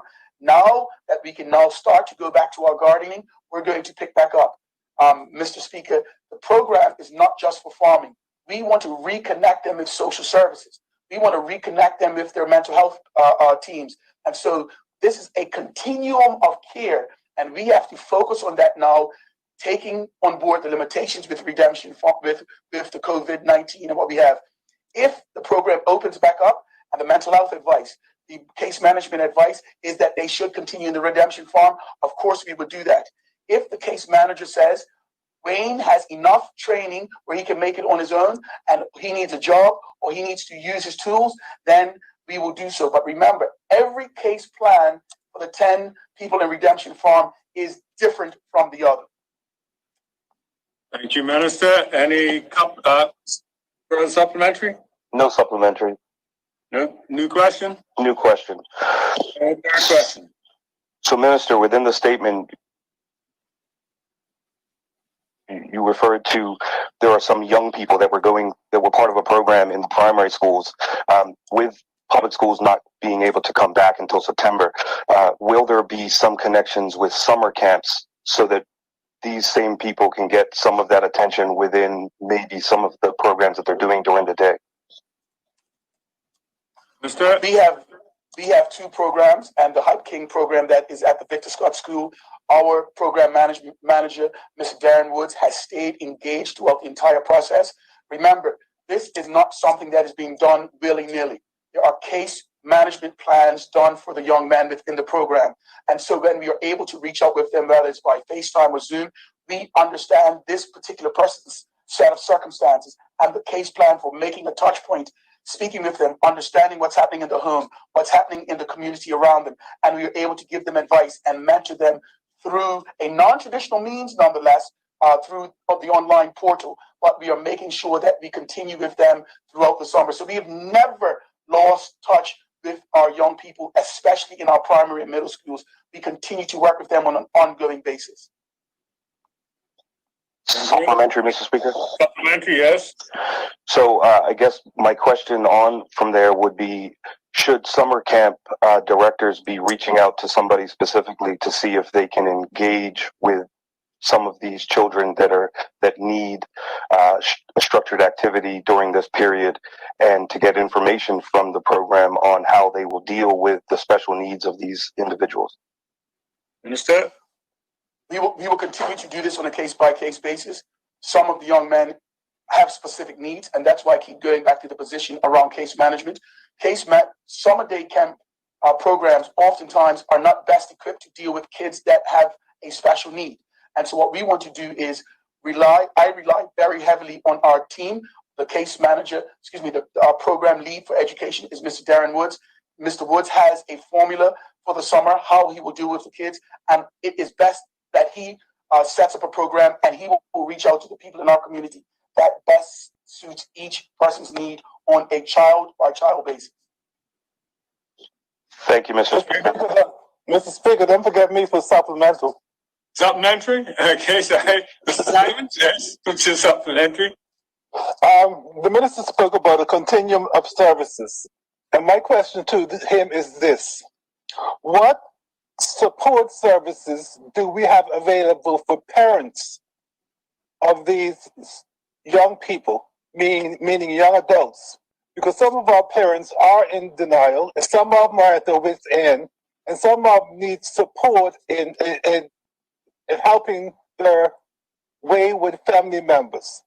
So what resources do we have to help those parents? Because at the end of the day, as you said publicly, it all begins at home and within the community.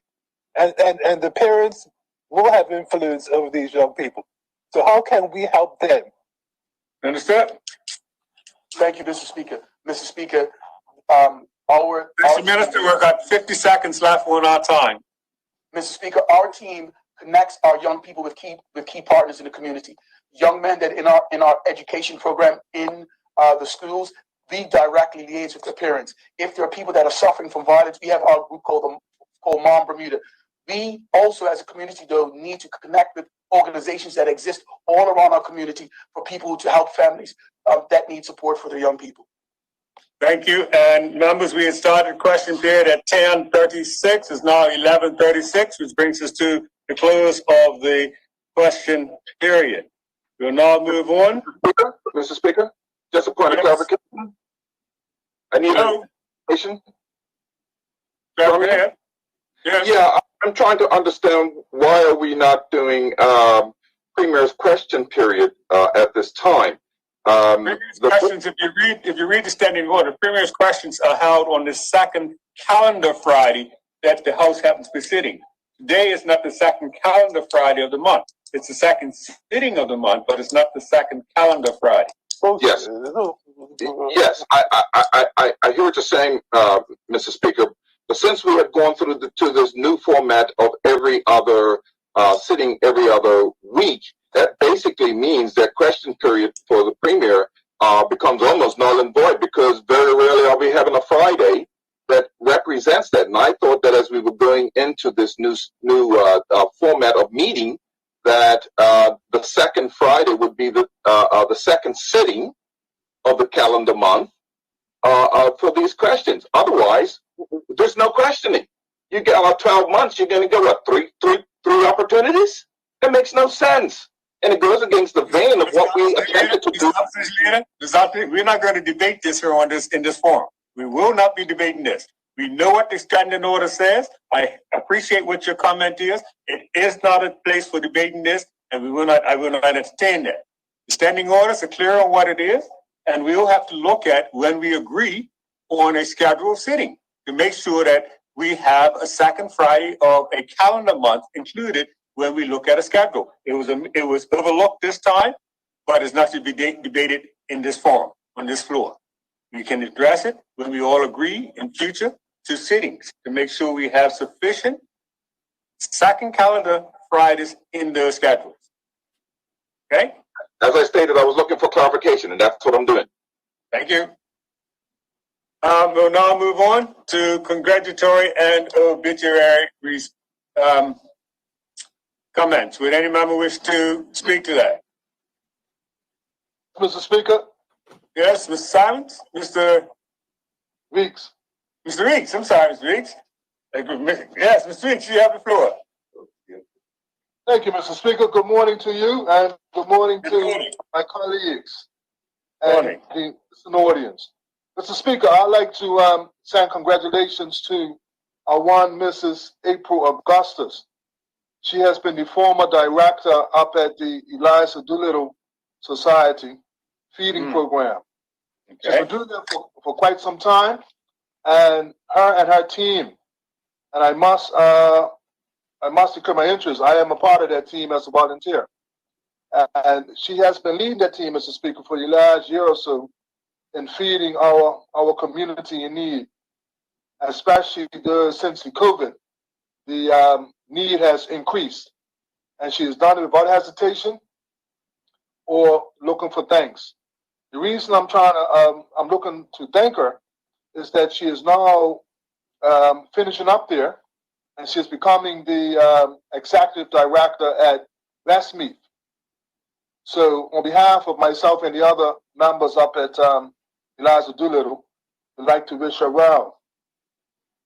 Also, Mr. Speaker, before I finish, I would like to congratulate the P6 class at Harrington Sound Primary, who had their graduation yesterday. It was a fine affair, Mr. Speaker, and while I am congratulating them, I might as well take the opportunity to congratulate all those P6 students throughout the island and middle and high school students who have done well in spite of COVID-19 and are enjoying the graduation. I wish them well going forward. Thank you, Mr. Speaker. Thank you, MP Weeks. Does any other member wish to speak?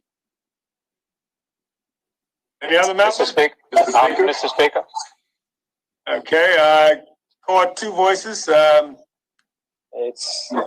defer to MP Dunkley. Okay, MP Dunkley. Thank you, Mr. Speaker. Mr. Speaker, once again, good morning. I'd like to extend condolences from this Honorable House to a former member and his family on the passing of Mrs. Ada Louise Fogo, who passed away last week. As you are aware, Mr. Speaker, Ms. Fogo was the mother of a former member and senator as well, Kenneth Bascom, JP, and also his extended family. I know, like all sons do, and certainly daughters do, we love our mothers, but Kenny certainly had a close affinity for his mother, and she was the center of his world. So on behalf of my family, I'd like to send condolences to Kenny and his brothers and sisters of the passing of a wonderful lady. May she rest in peace. Thank you, Mr. Speaker. Thank you. Does any other member wish to speak? Yes, Mr. Speaker. Is on a member from 28? Member Lester, you have the floor. All right. Good morning, Mr. Speaker. Good morning, all. I would just like to send out congratulations this past week to Mr. Tariq Simons and Ms. Kirsten Soldiers, who, in one of our first return of sports, won the MTA COVID Tennis Championships. So I'd like to add Fairmont Southampton. So I'd like to send congratulations out to them. Also, Mr. Speaker, I'd like to be associated with this. Congratulations. All right. Okay. Speaker, I'd also like to send out congratulations to Ms. Tina Nash, who, since our last sitting, was selected as the executive director of WinReach, which is in my constituency. So I'd like to just send congratulations to Ms. Nash. Mr. Speaker, I'd like to be associated. Okay. Associated, MP Herbert. Okay. Okay. And Mr. Speaker, as this week Sunday is Father's Day, I would like to send out congratulations to all the fathers out there. And I must be remiss, Mr. Speaker, as since the last sitting of this House, I did overlook your birthday, Mr. Speaker. That is unacceptable, Mr. Speaker. That is unacceptable. Your colleague has spoken. You hear that? Yes. It was the Saturday after our last sitting, so I missed it. So I'd just like to send some late congratulations to you, Mr. Speaker, on your birthday. I won't say the year, but congratulations, Mr. Speaker. And thank you. Thank you. I think your colleagues ain't going to let you have a dime, young man. Was there any other member wish to speak? Mr. Speaker? Minister of Education? Yes. Yes, Mr. Speaker. Mr. Speaker, I'd like to be associated with the comments on the condolences for Miss Pogo in St. George's. I wouldn't expect it. Somebody's mic is told you. And then my part is Minister King. Okay. Minister of Education? Thank you. I did speak with our Miss Candy Lynn Pogo, which is her daughter, last night to convey my condolences. So I just want to join the members in wishing condolences to the family. I also wish to be associated with the congratulations for Miss Tina Nash. I also send a happy birthday to Dr. Burt McPhee, who turns 94 today. Many of us know Dr. McPhee in the house, and obviously you would know this. I'd like to be associated with Mr. Speaker. I'd like to be associated with Burt McPhee, and thank you. I'd like to be associated, Mr. Speaker, with My suggestion is associate the entire house. Mr. Speaker, and I will associate the entire house to wishing Dr. Burt McPhee a very happy birthday. If you do know Mr. McPhee, you know he's still walking strong. Recently got married about a year and a bit, and so he's doing very strong. Mr. Speaker, I'd also like to send congratulations to all of our P6 middle school and senior school graduates. Although the COVID-19 has not allowed them to have their leaving ceremonies as they would normally have them, I do want to make sure that they all know that we, associating everyone in this house, want to wish them congratulations in moving on to the next stages of their academic careers. Mr. Speaker, speaking of Father's Day, I want to thank all of the P6 and P5 students that participated in the Ministry of Education's third annual Father's Day competition. The winners will be announced very shortly. We do have them, and we have this year we've done something a little different. And I want to also thank the partnership of the Alpha Phi Alpha Fraternity Incorporated, who did donate and help us get prizes for 8 students. 8 students will be receiving laptops as they have put in their essays, and we've selected the 8 winners.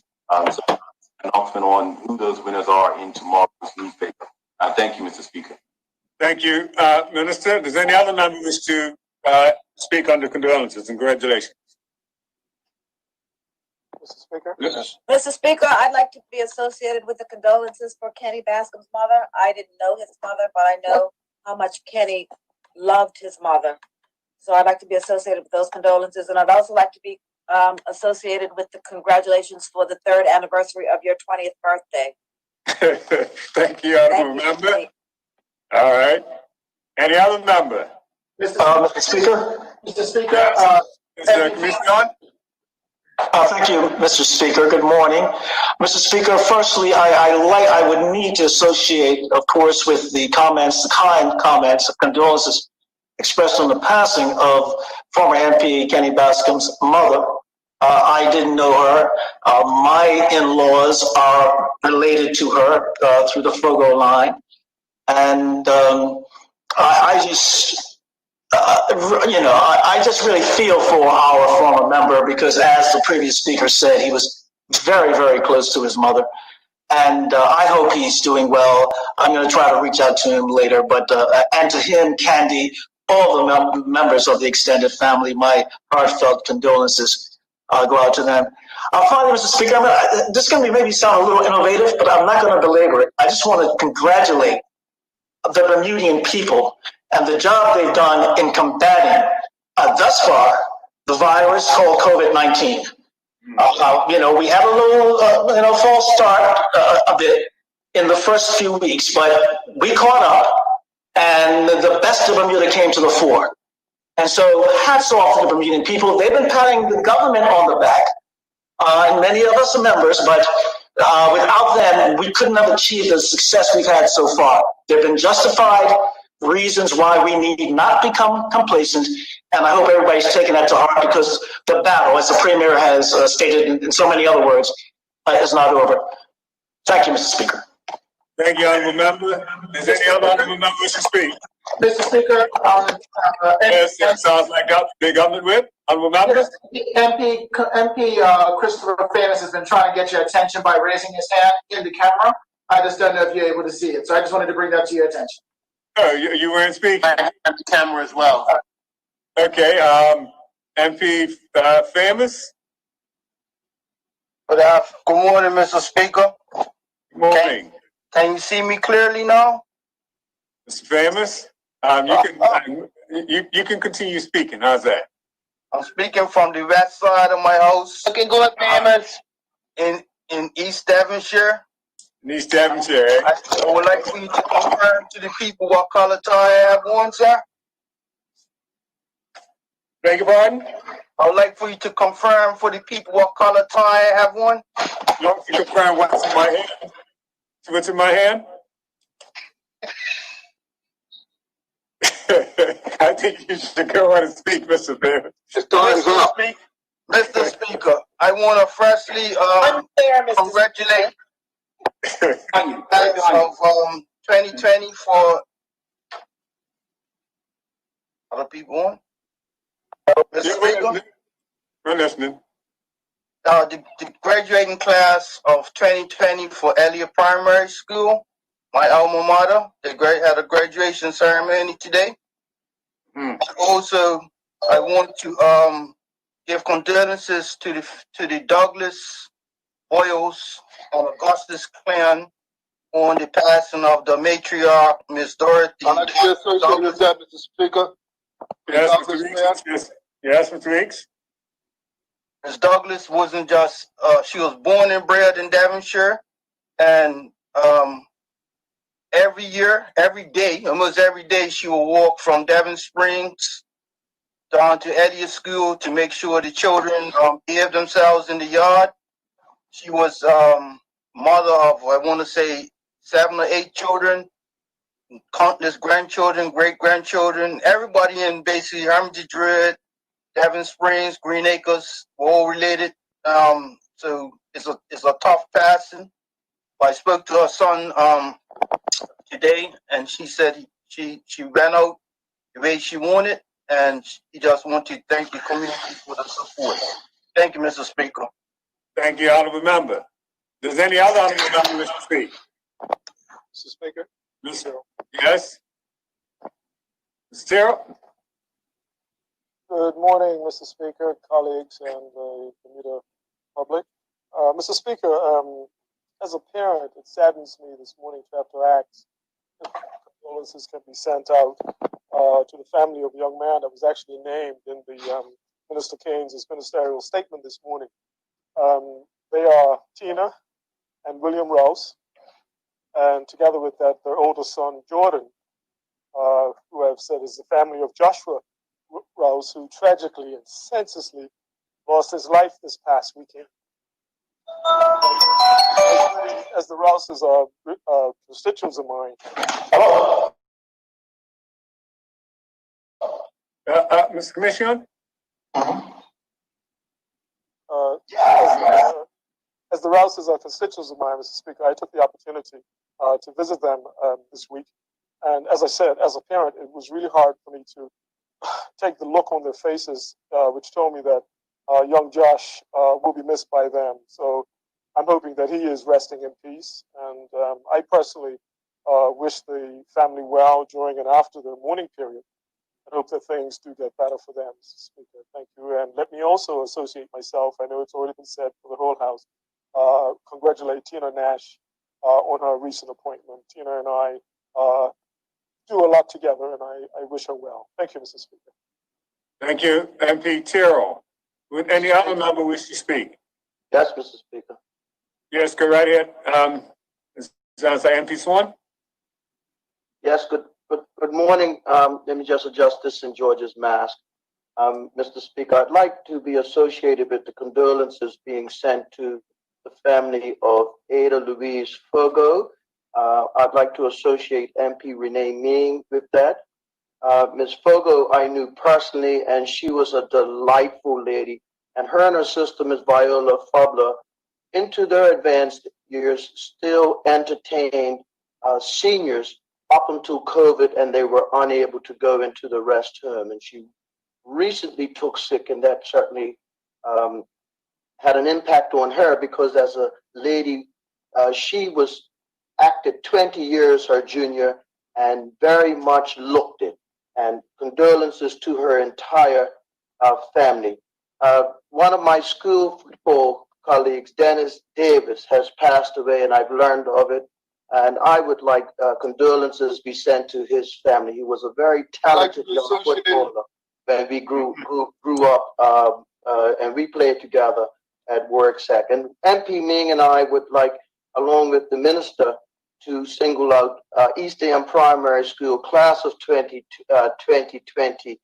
Those 13 students, led by Principal Julie Fogo, who have moved on as of this week now, and looking forward to going on to bigger and better things in the world. The great educational institution that East End Primary School is. We celebrate the families that in a very non-traditional way made the most of being able to have the closing out ceremony, Mr. Speaker, in the car park, and practicing social distancing, and also being there in cars with the family. But it was very, very much a celebratory event, because in typical fashion, as we would have been celebrating the Cup coming St. George's with car toots and stuff, as the children walked forward, they were tooted like the sixes that we would have been hitting. Yeah, that's the dream, Mr. Swan. Mr. Speaker, next week I will bring formal condolences to the passing of my good friend, Mr. Egbert Brown, who joined us on Sports Zone Radio on Magic 102.7.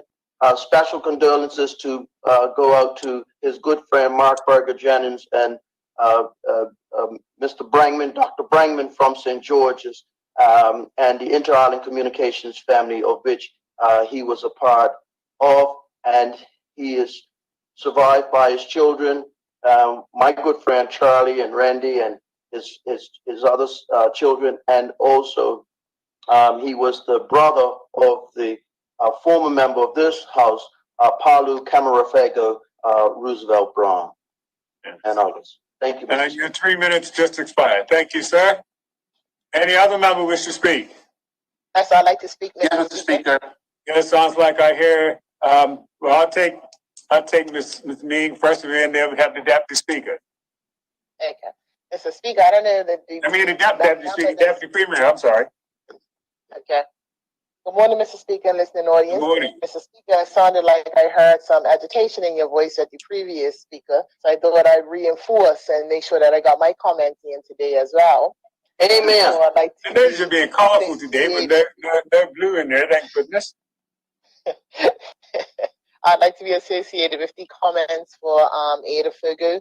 I know Ms. Fogo through my Richard Allen family when she was at church, and she was definitely quite the character. And I'm sure she'll be missed around St. George's on the whole. I did have the opportunity to speak to Mr. Bascom, and I pray we'll keep him and his family in my prayers. I'd also like to be associated with the comments for Tina Nash.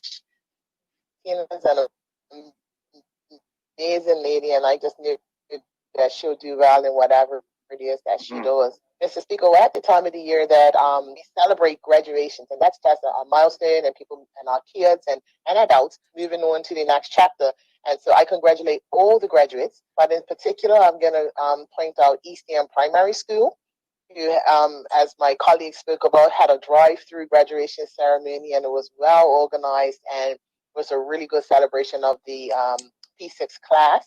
I'd also like to congratulate the graduates at West End Primary, because this year I happened to partner with West End, and I've been to several of the school functions. That's one of the best things you've done all year, probably come up to the West End, eh?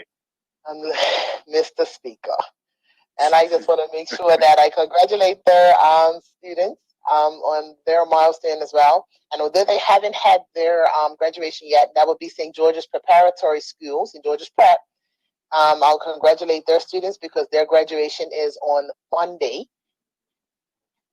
And we wish the students all the best. Mr. Speaker, my last congratulations would be to the young ladies who actually organized the Black Lives Matter March a few weeks ago. And I'm sure that all of us have had some thoughts, some feedback, or maybe even participated. But I look at these two young people doing amazing things in the country, and especially because they were women, I wanted to make sure that I acknowledge them for what it is that the movement that they are trying to do. And also to the social justice team who organized the Black Lives Matter March as well. Because, Mr. Speaker, this is very topical at this time. There's a lot of educating and learning that we're doing. And I just want to make sure that they know that they are in our thoughts and that, we support the things that they do. So, Mr. Speaker, I will close my comments on that note. And it is unfortunate that you seem like you're not favoring my St. George today, but it's okay. I understand why you're in that predicament. But you got a reprieve for 1 year, so you should be happy, Mr. Speaker. Thank you, MP Ming. I'll now recognize the Deputy Premier. Deputy Premier, you have the floor.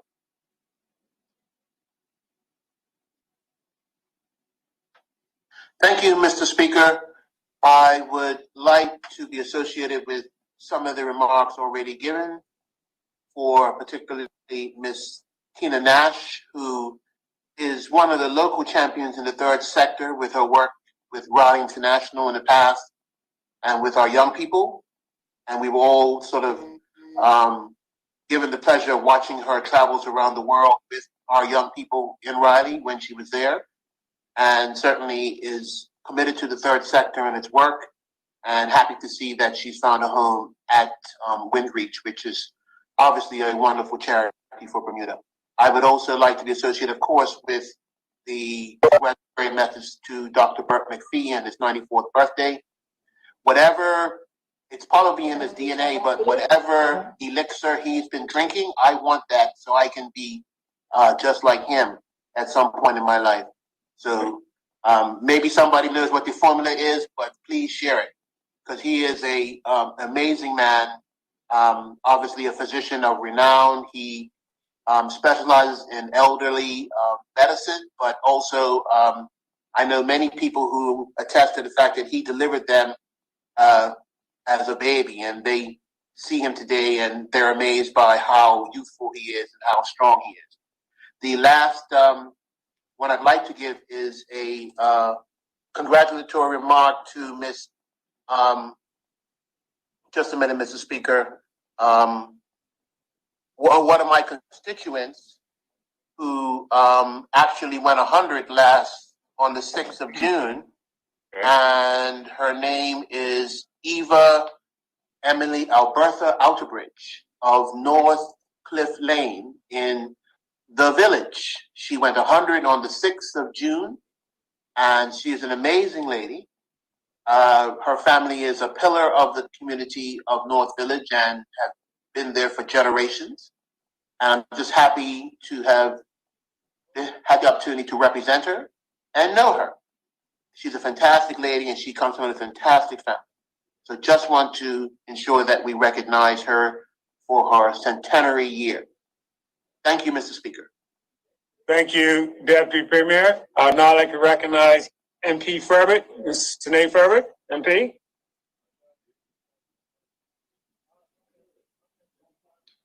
Yes, thank you, Mr. Speaker. Just wanted to give congratulatories to, again, MP Renee Ming must have been reading my thoughts, but also wanted to be associated with the organizers of the Black Lives Matter March, which was on June 7th, had over 7,000 people, and June 13th had approximately 1,000 people. and just all the people who took liberty that day for whatever reason they wanted to participate in the Black Lives Matter march, just saying, congratulating everyone for coming out for such a great purpose and such a great cause. And we're looking forward to developments that could arise out of us participating in a march such as the Black Lives Matter movement. Also, I don't have any schools, particularly in my constituency, but I do have students who live in my constituency who attend Francis Patton Clearwater Middle School, St. David's Primary. So just wanting to say a special congratulations to all the graduates who will be moving on to new schools or different places, and just wanting to give my sincerest congratulations and wishing them all the best. I'm sure MP Wayne Furbert and Deputy Speaker Burgess, as well as Minister Levita Fugu, will want to be associated with that. And just a special shout out to all the graduates, whatever level, maybe preschool, primary school, middle school, high school, college. Wanted to congratulate them all. And also want to be associated with the congratulatories for Ms. Tina Nash as being the person who is now in lead position at WinReach. WinReach facility that does give special services and to our special needs community and even our seniors. And whomever wants to attend WinReach, it is open to all. So just wanted to give special congratulations to Tina as she helps to move WinReach forward. Thank you, Mr. Speaker. Thank you, Honourable Member. Does any other Honourable Member wish to speak? Yeah, Mr. Speaker. Yes. MP Scott, would you like to speak now? I actually do wish to speak now. Being as though, thank you. Being as an MP Lister took my thunder by congratulating my branch member Tina Nash before I did. I figured I'd let everybody else go first, and then being as though I know her best and work closest with her, I would then give my congratulations to her. She has all this energy, and she's the perfect person for that position, and I wholeheartedly support and also share the joy and excitement of her being put into that position. But I also want to be, as I said, I want to associate with the birthday greetings and congratulations to Dr. Burt McPhee, who was born on an ice cold Tuesday in Ithaca, New York, as a man of Alpha. And I think that one member asked, what is the secret to looking so young? Is that Alphas do it better, longer, and faster than anybody else. So I think that that's how he looks so young, by being a man of Alpha and being able to contribute back to the constituency, not just the constituency that he lives in, but also the country as a whole. The member Brett McPhee has also, Brother McPhee has also gone and done free medical work overseas, such in South America and other jurisdictions like that. So his talents and his gifts, his time and his treasury have not just been spent here in Bermuda, but has gone worldwide. And we wish him all the best and many more to come. Thank you very much, Mr. Speaker. Thank you, Honourable Member. Does any other Honourable Member wish to speak? Yes, please. Go right ahead, Honourable Member Simons, I believe. Did we do Kid Aswith? He was done last week when I was on last sitting when I was in the chair. It was done while Deputy Speaker was in the chair. Okay, well, I like to associate myself with those comments in regards to Kid Aswith. As you know, he was a real tourism ambassador. He was a member of Parliament, and he basically supported Bermuda Hotel Association and did a lot in the development corps. I'd like to also send congratulatory remarks to Erin Jones. She's one of the few students who actually have been accepted to attend Cambridge University. She's a youngster, she's a well-rounded individual, and we have a lot of smart, young, progressive, well-rounded students in this country. And this just demonstrates again the caliber of education that we are providing in Bermuda. In addition, I'd like to send congratulatory remarks to all of the graduates of primary schools, our secondary schools, our middle schools, and the college. You've worked very hard during such strenuous circumstances, and you've met your objectives. You've fulfilled the requirements of the curriculum, and I wish you all the best in your future endeavors from an academic point of view. Thank you, Mr. Speaker. Thank you. I'd like to also associate myself in the comments with Mrs. Fogel. I knew the lady well, and my condolences to the family. She was a living spark, and she was a lady as always, and always pleasant and open to a conversation. So condolences to the Fogel family. Thank you, Honourable Member. Does any other Honourable Member wish to speak? Yes, Mr. Speaker. Yes, Opposition Leader? Thank you very much. Thank you. Would like to echo sentiments that are being sent out to the passing of Ms. Togu from the East End here. That would be, of course, as we've already heard, the former Honourable Member Kenneth Bascom, who was a part of this parliamentary group. And just to say that we recognize how very, very, very close the family was, especially myself with being over St. David's. I know that Kenneth and the family, they would come over there on many, many occasions.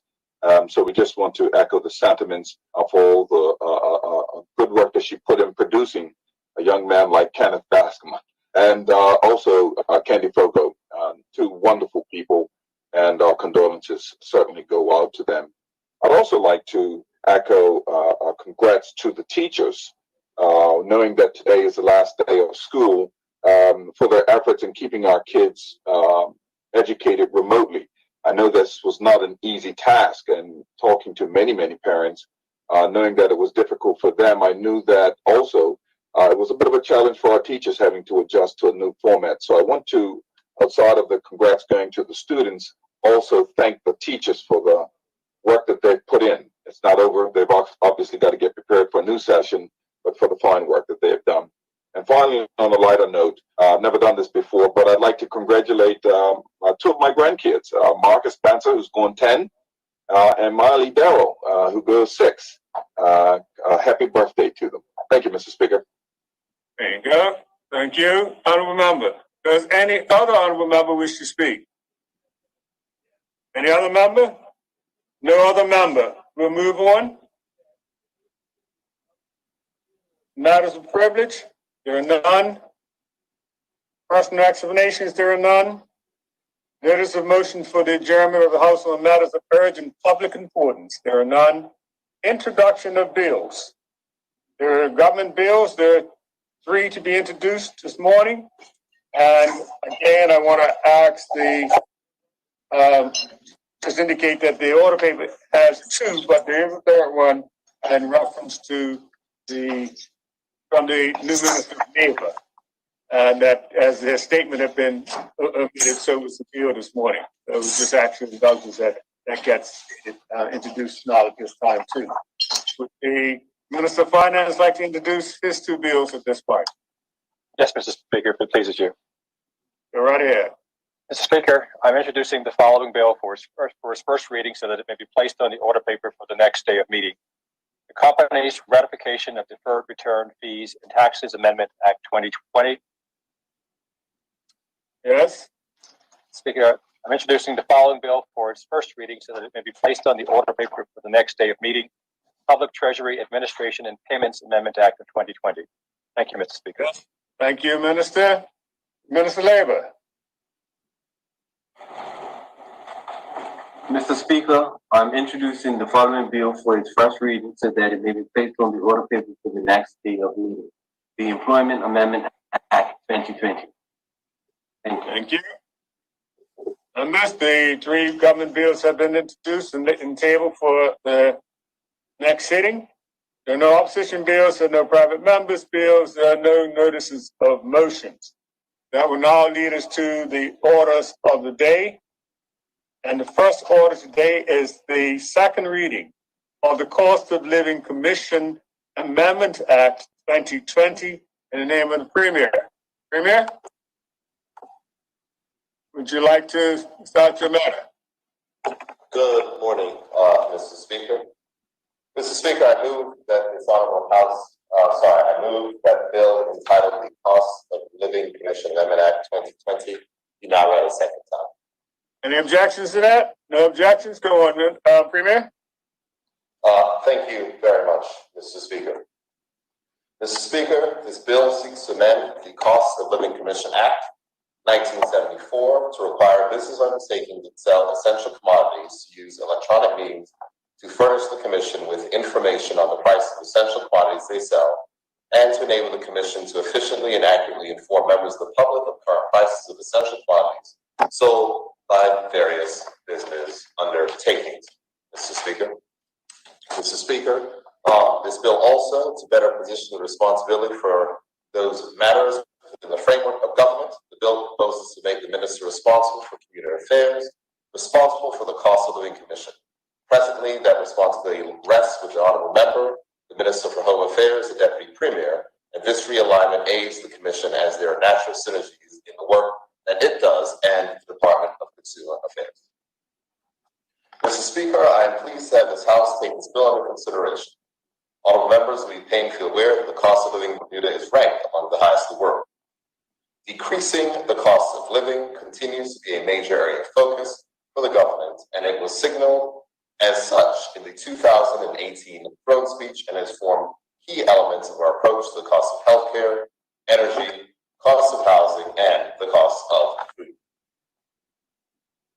Mr. Speaker, it is important to note that this government has made some progress in dealing with the cost of living. Inflation in Bermuda has been at the lowest level in 40 years, meaning that prices are not increasing at a fast pace, which is good news for all. Additionally, we have seen a reduction in the core rates of provision on electricity due to the firm stance taken by the government when the utility was seeking a rate increase. Colleagues will recall the work started by the Minister of Health regarding a common insurance pool for all residents to reduce health insurance expenses. And as the attention that must be focused on the coronavirus recedes, I'm certain the Minister will advance the goal of a fair and more equitable system of health insurance that reduces costs to consumers. That much being said, Mr. Speaker, more work remains to be done in the area of housing/mortgage costs and the cost of food. Mr. Speaker, honorable members will recall that in 2017, the Price Control Commission was renamed the Cost of Living Commission. This was in keeping in line with the platform promise, which read as follows, and I quote, grant additional powers to the existing Price Control Commission to examine ways to reduce the cost of living in Bermuda, end quote. Mr. Speaker, at that time, we gave teeth to the Commission by significantly increasing penalties for noncompliance. The fine for noncompliance was increased by 900% to $5,000, and a daily rate of $500 per day for continued noncompliance was added. The change in name reflected the mandate of the committee, as it no longer had the responsibility for setting the price of goods, but had powerful tools of inquiry that could be used to make recommendations to the Minister, then the Minister of Finance, for measures to reduce the cost of living. Much of the Commission's work under the leadership of Senator Anthony Richardson was focused on the vexatious issues of food prices. The current chairman of the Commission is the Honorable Deputy Speaker of this Honorable House, and he will be able to speak to the current work of the Commission.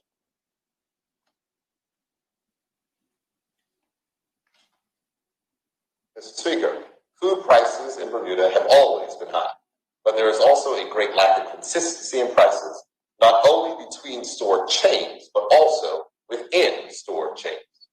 In 2018, a suggestion was made by members of the public and also referred by the work of the Cost of Living Commission that a way to assist in moderating price increases of food was to develop a tool that would help Bermuda residents make informed buying decisions.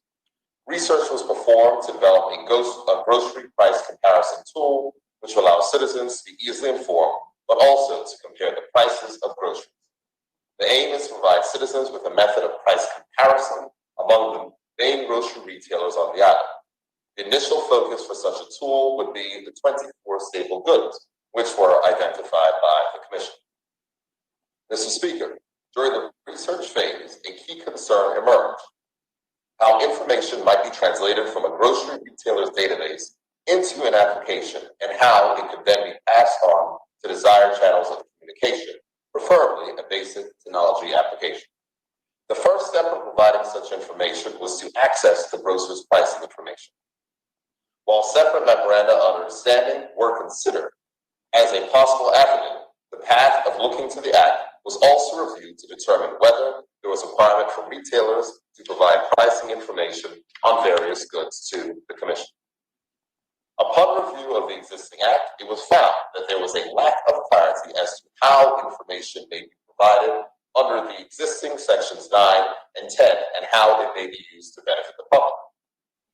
It was therefore proposed to amend the Act to permit the chairman of the Commission to require retailers to provide pricing information to the Commission and to permit the minister under the Act to issue regulations to prescribe the manner in which such information should be submitted. The amendment to the Act will therefore facilitate the collection of pricing information from retailers. Mr. Speaker, there are a few common questions that will be asked. 1. Why should a grocery store be compelled to share pricing information with the government or the Cost of Living Commission? 2.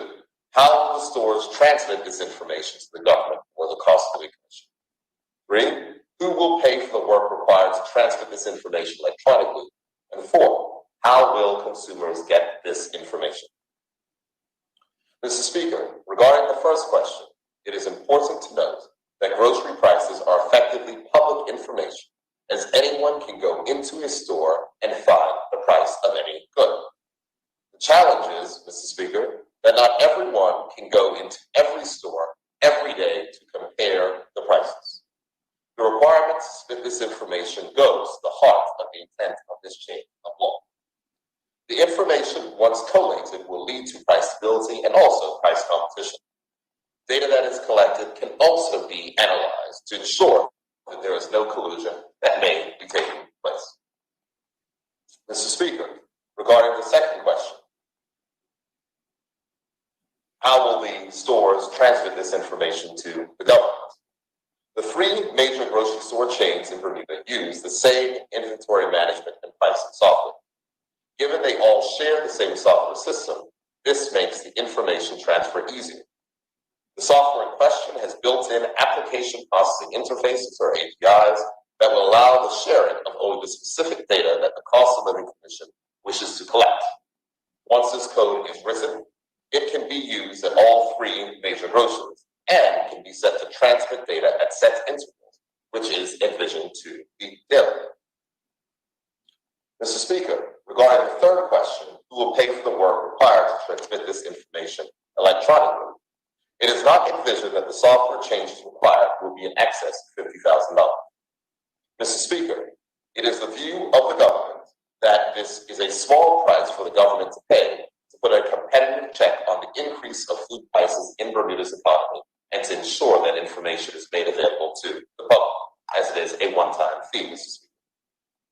Mr. Speaker, the final question is, how will consumers get this information? The initial view was to create a simple application, web-based or mobile, to allow residents who have easy access to view this information. However, Mr. Speaker, what is most important is for the information to be collected and made accessible to the public. This means that the government could develop its own application, which doesn't have to necessarily be a mobile app, but it could just be a website. Or it can make the data collected publicly accessible and let our IT students locally or overseas develop their own applications from the data. This, Mr. Speaker, is the concept of open data. And the ultimate goal would be that if that data is made accessible, it is conceivable that persons can build more useful applications than the government is able to do. Mr. Speaker, as you may understand, to move this project from conception to this stage has taken some time. An extensive consultation has occurred, mostly led by the Department of ICT Policy and Innovation.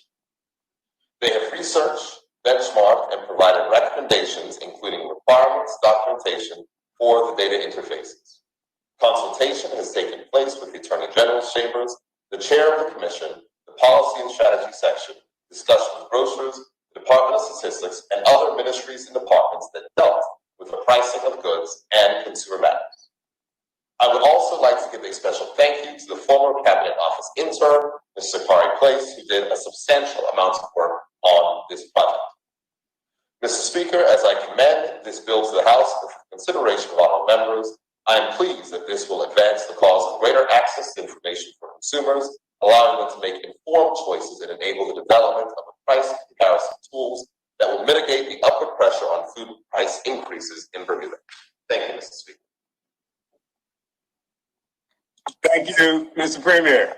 Does any other member wish to speak at this time? Yes, thank you, Mr. Speaker. Honorable Member Eklund, you have the floor. Nice to see you this morning. Thank you, sir. Thank you. Sure. Good afternoon to everybody. I would just firstly like to thank the Premier for actually sharing his brief on this, even though it's just come through to me this morning. I've had the opportunity to read through it in advance of this particular debate.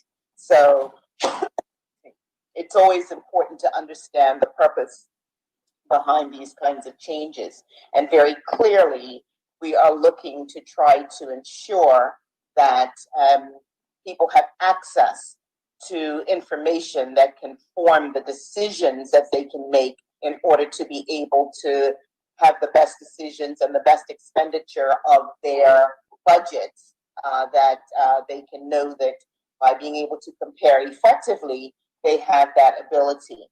Mr. Speaker, it doesn't escape us as members, and I hope that I'm still being heard because my computer is spooling, but it doesn't escape us. You come through loud and clear. Thank you, sir. It doesn't escape us as certainly members of the opposition that we've had a relatively stable or low level of inflation, as the minister indicated, as the premier indicated in the statement, the lowest in 40 years. I think it's also important to understand that sometimes even the slightest uptick of a cost of a particular item, which may not necessarily impact the overall weighted average of the cost of inflation, that little uptick may be significant to a particular family. If they have a tendency or necessity to purchase certain items of the 24 that have been identified for inclusion, it just may cause a challenge to them when they look at their overall budgets. But it doesn't escape us, Mr. Speaker, that situation is actually exacerbated because there has been a failure to grow the economy. So when people don't have access to additional money, sometimes those price variances may not necessarily, under normal circumstances, be even a major consideration. When you look at very limited money coming in and no sort of excess, no largesse that might be created, nothing that helps the economy, then this becomes mammoth. And people are starting to look at not just their budgets, but the cost of almost every item and making the decision, do I purchase this or do I not purchase it? The Premier announced or mentioned in his remarks in respect of electricity and indicating that the government had put a hold on the cost of the increase of electricity. But it's important also to make sure that we can see whether we can do something about the significant surcharge that appears on people's electricity bills.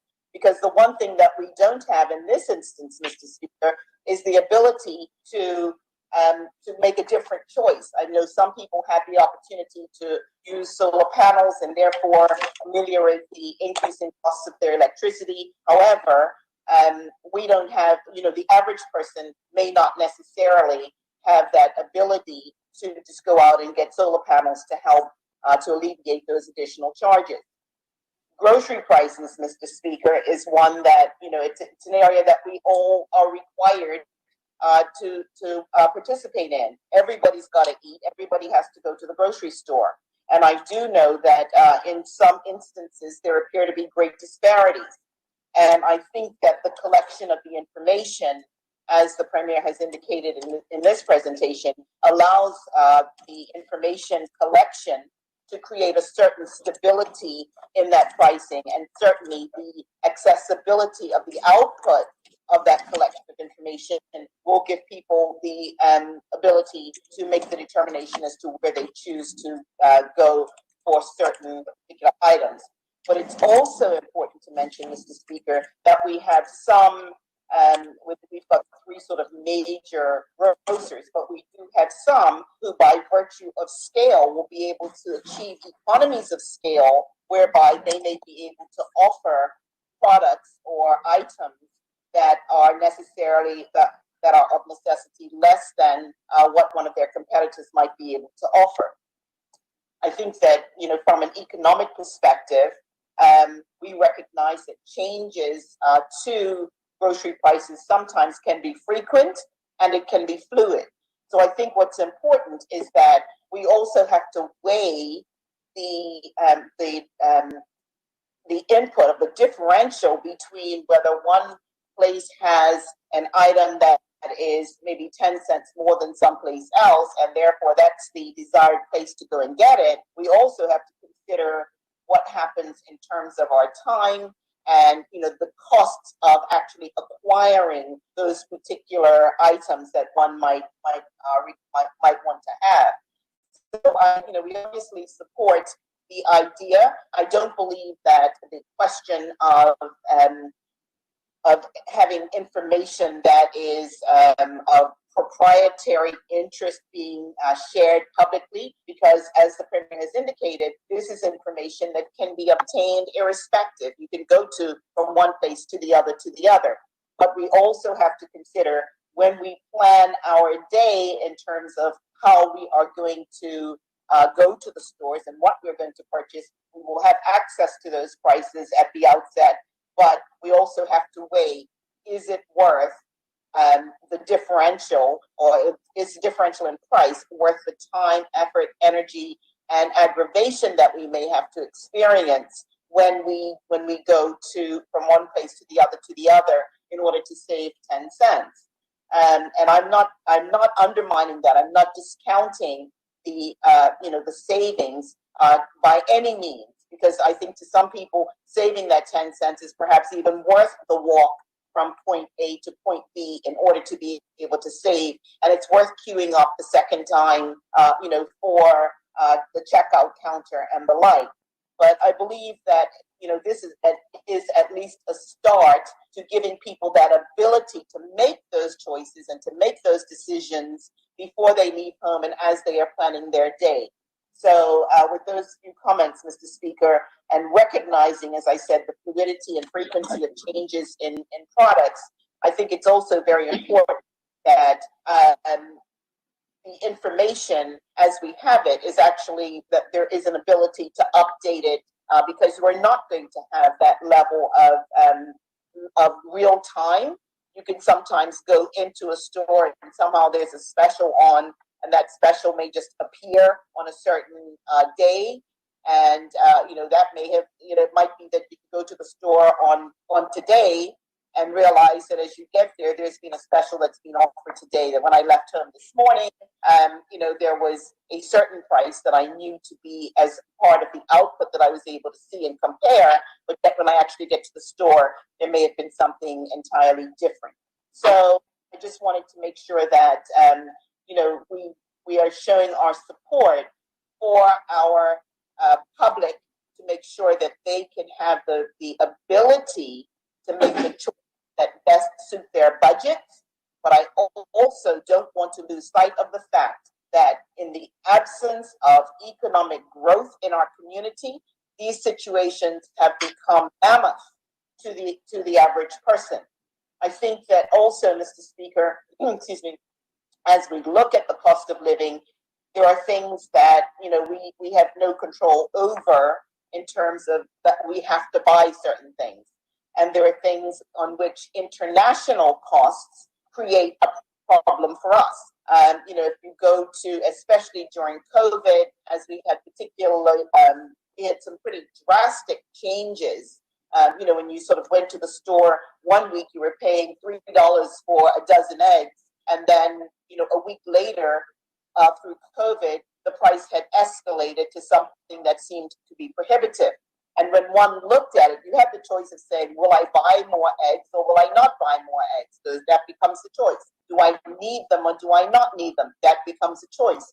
But there's also a necessity to understand that sometimes things are out of our control, that some of the prices that we are challenged with are not necessarily driven by what might be perceived to be the actions of our local retailers for groceries, but that some of those actions are actually driven, some of those prices are driven by the costs that are generated at the supply stage, at the manufacturer stage. And that especially when things are of limited supply, it's a question of supply and demand on the economic scale. When you have that supply and demand, you can very easily have somebody effectively saying that, we're charging twice as much this week for beef because we had to throw away some of our supplies because something happened and there was some health issue. So therefore, there's less supply, and therefore manufacturers will find themselves in a situation where they also want to cover their costs. We also, from a Bermuda perspective, have to understand that we effectively import everything. To the extent that we can grow things and we can help to ameliorate our challenges in terms of our costs, then that's good for us. But the extent to which we have to rely on imports, and even though the government has made certain dispensations in terms of the import duties that are charged on certain grocery items and certain items, and that all inures positively. What's also important is that we have to pay for shipping. We have to pay for the fuel that comes into this, into the costs. So it's not always when we see the increase in price of an item on the shelf that it's as a result of grocers conducting some kind of indiscriminate act to the detriment of our population. So while we do have this ability and certainly hope that people will utilize it to every extent possible, realizing that in some circumstances, Mr. Speaker, we have people who actually rely on financial assistance in order to be able to get their groceries on a weekly basis. And as they do so, Mr. Speaker, they want to ensure that the money that's on that grocery card can stretch. And, that the money can stretch for them to be able to purchase those things that they need to have in their grocery baskets. So, Mr. Speaker, some of them may not have the technology, they may not be able to have the cell phone, they may not be able to have the computer access that gives them the possibility of them checking as some others might have. So we might see ourselves in a situation in which people who are already slightly disadvantaged by the fact that they don't have a sum of money to be able to ignore differentials in prices, may also not have the ability to examine where they can get their best bargain for the items that they need in order to ensure that they can make their money stretch. So there are a few practical applications that we can see with this, but certainly this is the first start. I believe that there has to have been a lot of work that would have been involved, as the Premier indicated in his brief, that there was work that was involved in order to get us to where we are at the moment. And therefore, I believe that we can support this amendment as best we can, and certainly hope that we can continue not just by having these applications, but by ensuring that the engagement with the providers of service allows us to be sure that any increases that we have are just based on the procurement of those services and not necessarily on the fact that there may be some greed factor involved that are creating some of the disparities. So with those few comments, Mr. Speaker, I will permit others to engage. Thank you, sir. Thank you, Honorable Member. I think I'll now recognize the Deputy Speaker. Deputy Speaker? Thank you, Mr. Chairman. Mr. Speaker, sorry. Mr. Speaker, I'm glad the Premier brought this bill to Parliament because it's one that I think we need, Mr. Speaker. When this cost of living commission had been put in place, maybe about 2 years ago, my understanding of it was that we would take items, essential items, and try to control the prices. But after thinking about it, it probably is not the best way to go because, Mr. Speaker, when you have imports, food coming into this country, and when you cannot control the freight costs, then you got food that the prices of it really depends on if it's seasonal, supply and demand. It's not in control of anyone in this country, in the government. We may be able to control what is produced here in our farming industry. But let me take a step here and say that farming is very important to the world. Yet, here in Bermuda, we don't treat farming that way until we need food, and then we realize how important farming is. And I really would like for the Minister for Labor to consider farming to be an essential industry, because that is exactly what it is. We need food to survive. And I don't think farming, well, I know farming in Bermuda is not protected. Like, we do have essential industries, like, for example, in the hotel, that's essential industry.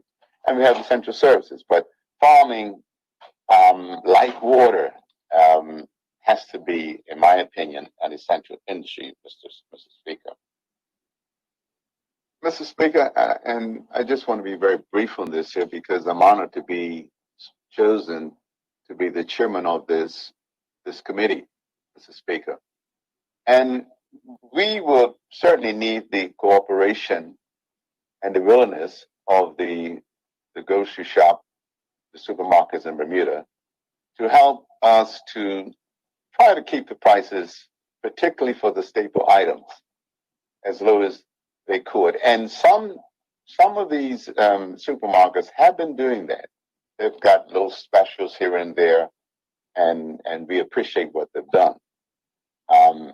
And we do know during this COVID-19 pandemic that we've been in, prices have been all over the place. In fact, I can remember going to a supermarket and we normally pay under $3 for 18 eggs. Probably was about $2.80, something like that. And then I went during the period and the price was up like $6.50. And I said on checkout, I said to the cashier, I said, hey, boy, these prices are obviously more than double. And she says, and she tried to explain, but she says, the manager's right there. And I had a word with him and, he was very cordial. And he explained, he says, yes, these are the prices overseas. They're more than double. And we just pass it on. And I understand that, so I'm clear on that, and so we definitely need the cooperation of there. And then if you saw on television, you saw that some of the chicken where we get our meat from, Purdue and the other one, they had staffing problems because many of their people were positive for the virus, and so that affected them. And you saw the prices probably jumped about $1 a pound on these chickens. So I understand it. One thing I do say that bread has been able to. I don't eat bread, but I buy it. But it has maintained its price, and which is good. So to speak. And then and Bermuda, being that we import just about everything, we're to put a price control on food, it would be very, very difficult. As I said earlier, we don't control the prices of freight. Nor does the supermarkets that import this food, so that can vary many of, and then we talk about freight, we're talking about train, truck, shipping, or aircraft. But that's what we're subject to. But I think with the corporation of the supermarkets in Bermuda, we can get this information out on our app that would tell our folks where they can get bargains from. And I do know we have some folks in Bermuda, they go from supermarket to supermarket because they heard eggs was, let's say, $1.50 here, and it costs $2.50 where they are. So they'll run from supermarket to supermarket, not realizing the cost of the travel to get from one to the other, and the wear and tear on the car, the bike they're riding or driving. So it's not always when you add it up at the end of the day, going from shop to shop, you may be getting that product cheaper here and there, but when you put all the overall costs together, you're really paying more. So with this bill and what it intends to do, and with the help of the supermarkets, residents will be able to go on the app and they can see what these items will cost and what they're being offered to them at each supermarket and govern themselves accordingly. So with that, Mr. Speaker, I conclude. Thank you. Thank you, Deputy Speaker. I'd like to call on the member, MP Dunkley. MP Dunkley, would you like to make your contribution at this point?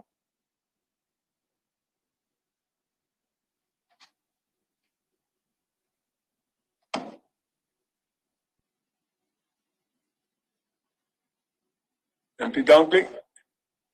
Okay, is MP Van Smith?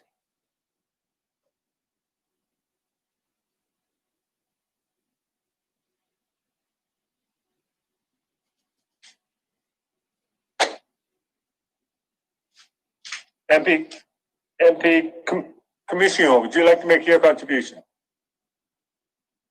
Mr. Speaker, I was on the list for contributing. Okay, all right. Deputy Premier, would you like to make your contribution now? The other members you called have lined up. I'll go if none of them are available. No one seems to be responding at this moment. Okay, Mr. Speaker, I will now make my contribution. Thank you for the opportunity to contribute to this bill. I would like to congratulate the Premier for bringing this measure to the House. This is in succession with a number of measures that the government has committed to addressing the cost of living, of which the Premier addressed in his brief, as it relates to having reformed the old Price Commission into a body which we felt was more fit for the purposes of which it was needed for at this time upon becoming the government, and further amendments of which are being brought today, which will further refine the activities of the Commission to deal with the issue of pricing in a very modern way, with providing the tools for acquiring data, which is sorely needed, and also the capacity for the Commission to investigate and effectively look into concerns about price movements, price fluctuation, and the unfortunate phenomena that I'm not going to suggest is rampant here, but we know it as price gouging. Now, very pleased that MP Deputy Speaker Burgess is going to be the chair of this commission going forward. I give thanks to the previous member who was a chairman, which is Senator Anthony Richardson, the former chair, for the work that he started. So we will press on, and with these new amendments of which the bill is being brought today, be prepared to do more around this area of pricing. And I wish to thank particularly the Deputy Speaker for his remarks, because they did reflect clearly that the issue of pricing in Bermuda is not simple. The pricing in the grocery stores is not a simple phenomenon. It is impacted by a number of things. And with the tools that I believe this bill will bring, will help not only the government, but the public understand and relate to pricing in a much more informative and sensible way. As the minister who has been dealing with the Price Commission and its work in the months since I became Minister of Home Affairs and responsible for consumer affairs, what I've seen is that unfortunately in Bermuda, there is a lot of mythology, I would say, in one word, and misunderstanding about pricing. But at the same time, the impact of pricing is real to everyone, which contributes to some of the reaction that many people have in relation to when they go into stores, particularly grocery stores, and they see pricing and they see the changes often from week to week, and it disturbs them. And obviously, as honorable members, including the honorable member, Ms. Pamplin, has said, they react to that by often having to conserve their spending, depending on their circumstance, or perhaps even going elsewhere and spending time moving around the island, going elsewhere, looking perhaps for options. So pricing is real to people, but there's also a lot of misinformation around pricing and misperception around pricing. And one thing that I've had the benefit of particularly since the pandemic, is having a lot more time to talk to and interact with our grocery stores, our wholesalers, and other, even our, obviously under my portfolio is the environment, which would mean farmers and fishermen as well. So dealing with not only the imported issues around pricing, but also the local market as well, and how that has been impacted by the last 3 months. Now, understanding there are aspects of how we govern our food environment, are the like distribution and the safety and the management of food is also shared by another ministry, i.e. the Ministry of Health. And they play another role with making sure they also play a role in the issues around food and establishments that distribute food, whether it be restaurants, grocery stores, and other outlets. So they play another role. But the pricing issue is something that certainly the consumer affairs persons are actually quite familiar with, because they get a lot of the complaints around concerns about pricing of different services in Bermuda. And I am happy that we are going to have a commission that's going to have the tools to actually focus on the pricing in the grocery stores in a way, but not necessarily to police, Mr. Speaker, but actually to monitor, to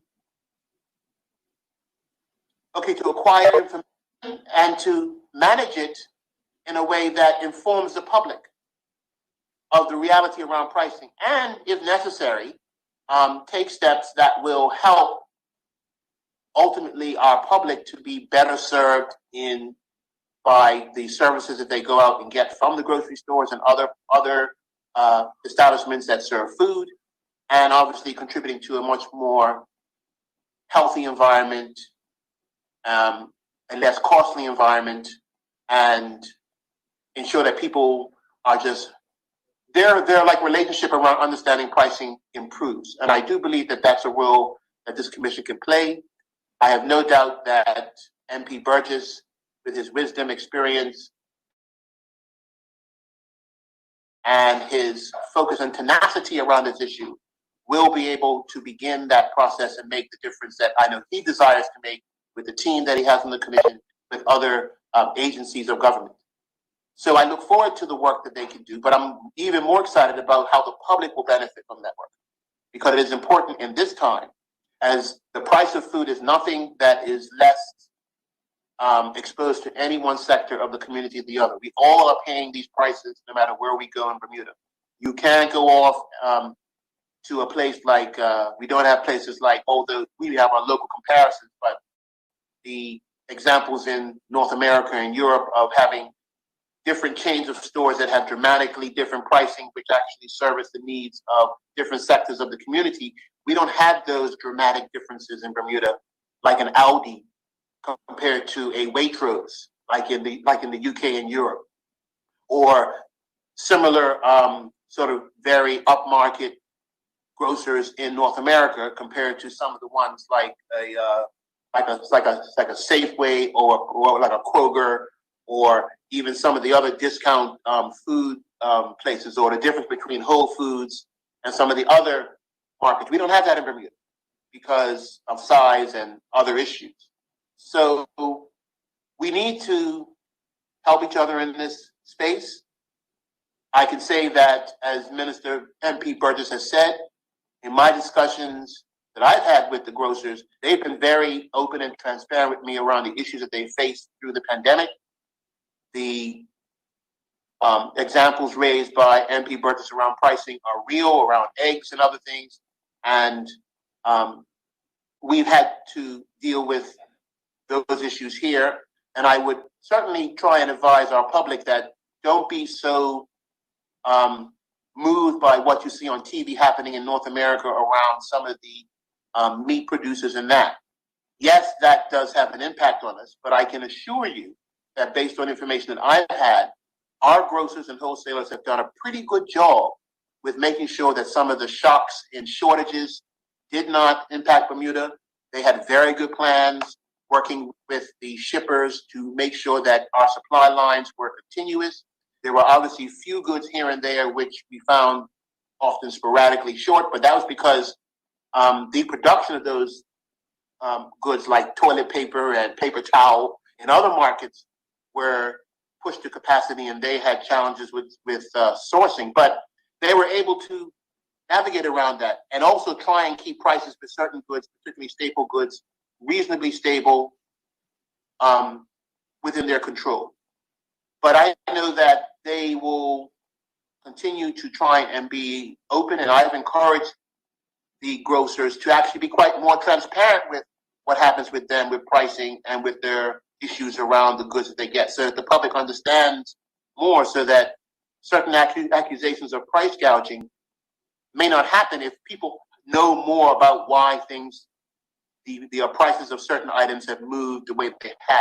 And if the grocery stores in Bermuda can be more open and transparent about how they're impacted by prices, particularly because we import so much, that will be helpful to all the public. So, Mr. Speaker, I could say more, but I won't. I will let this bill take its course. It is pleasing to know that the opposition is favorable to what we are attempting to do here. And I once again congratulate the Premier on bringing this bill. It's going to refine further our process around the work of the cost of living body. I thank you to the work that MP Burgess and his team is doing. And I look forward, as the minister responsible for consumer affairs, benefiting from that work so that we can help the Bermuda public even more. And the last point I make is that this will contribute to the raising of financial literacy as well, because if people know better about costs and how they can manage their money in relation to costs, they themselves can have more power with managing their financial needs. Thank you very much, Mr. Speaker. Thank you, Deputy Premier. Is MP Dunkley available now? Or MP Smith? Yes, Mr. Speaker, I'm here. MP Smith, would you like to make your contribution? Actually, we're 3 minutes before 1, and we're going to go to lunch at 1. Would you like to start now, or would you want us just to go to lunch and come back? We can go to lunch, and I'll start when we come back. Okay. Members, considering how close we are to lunch, let's just take the extra 3 minutes break, and we'll come back at 2 o'clock, and MP Smith will be the first speaker on this matter when we return at 2 o'clock. Is that okay with members? Thank you. Good idea. Hello. Hello, Mr. Speaker. Do you need me to move the motion? Premier, would you like to move motion to lunch? Thank you, Mr. Speaker. Mr. Speaker, I move that this honorable House now adjourn until 2 p.m. for lunch. Thank you, Premier. Members, the House now stands adjourned until 2 p.m. As always, just for ease to ensure that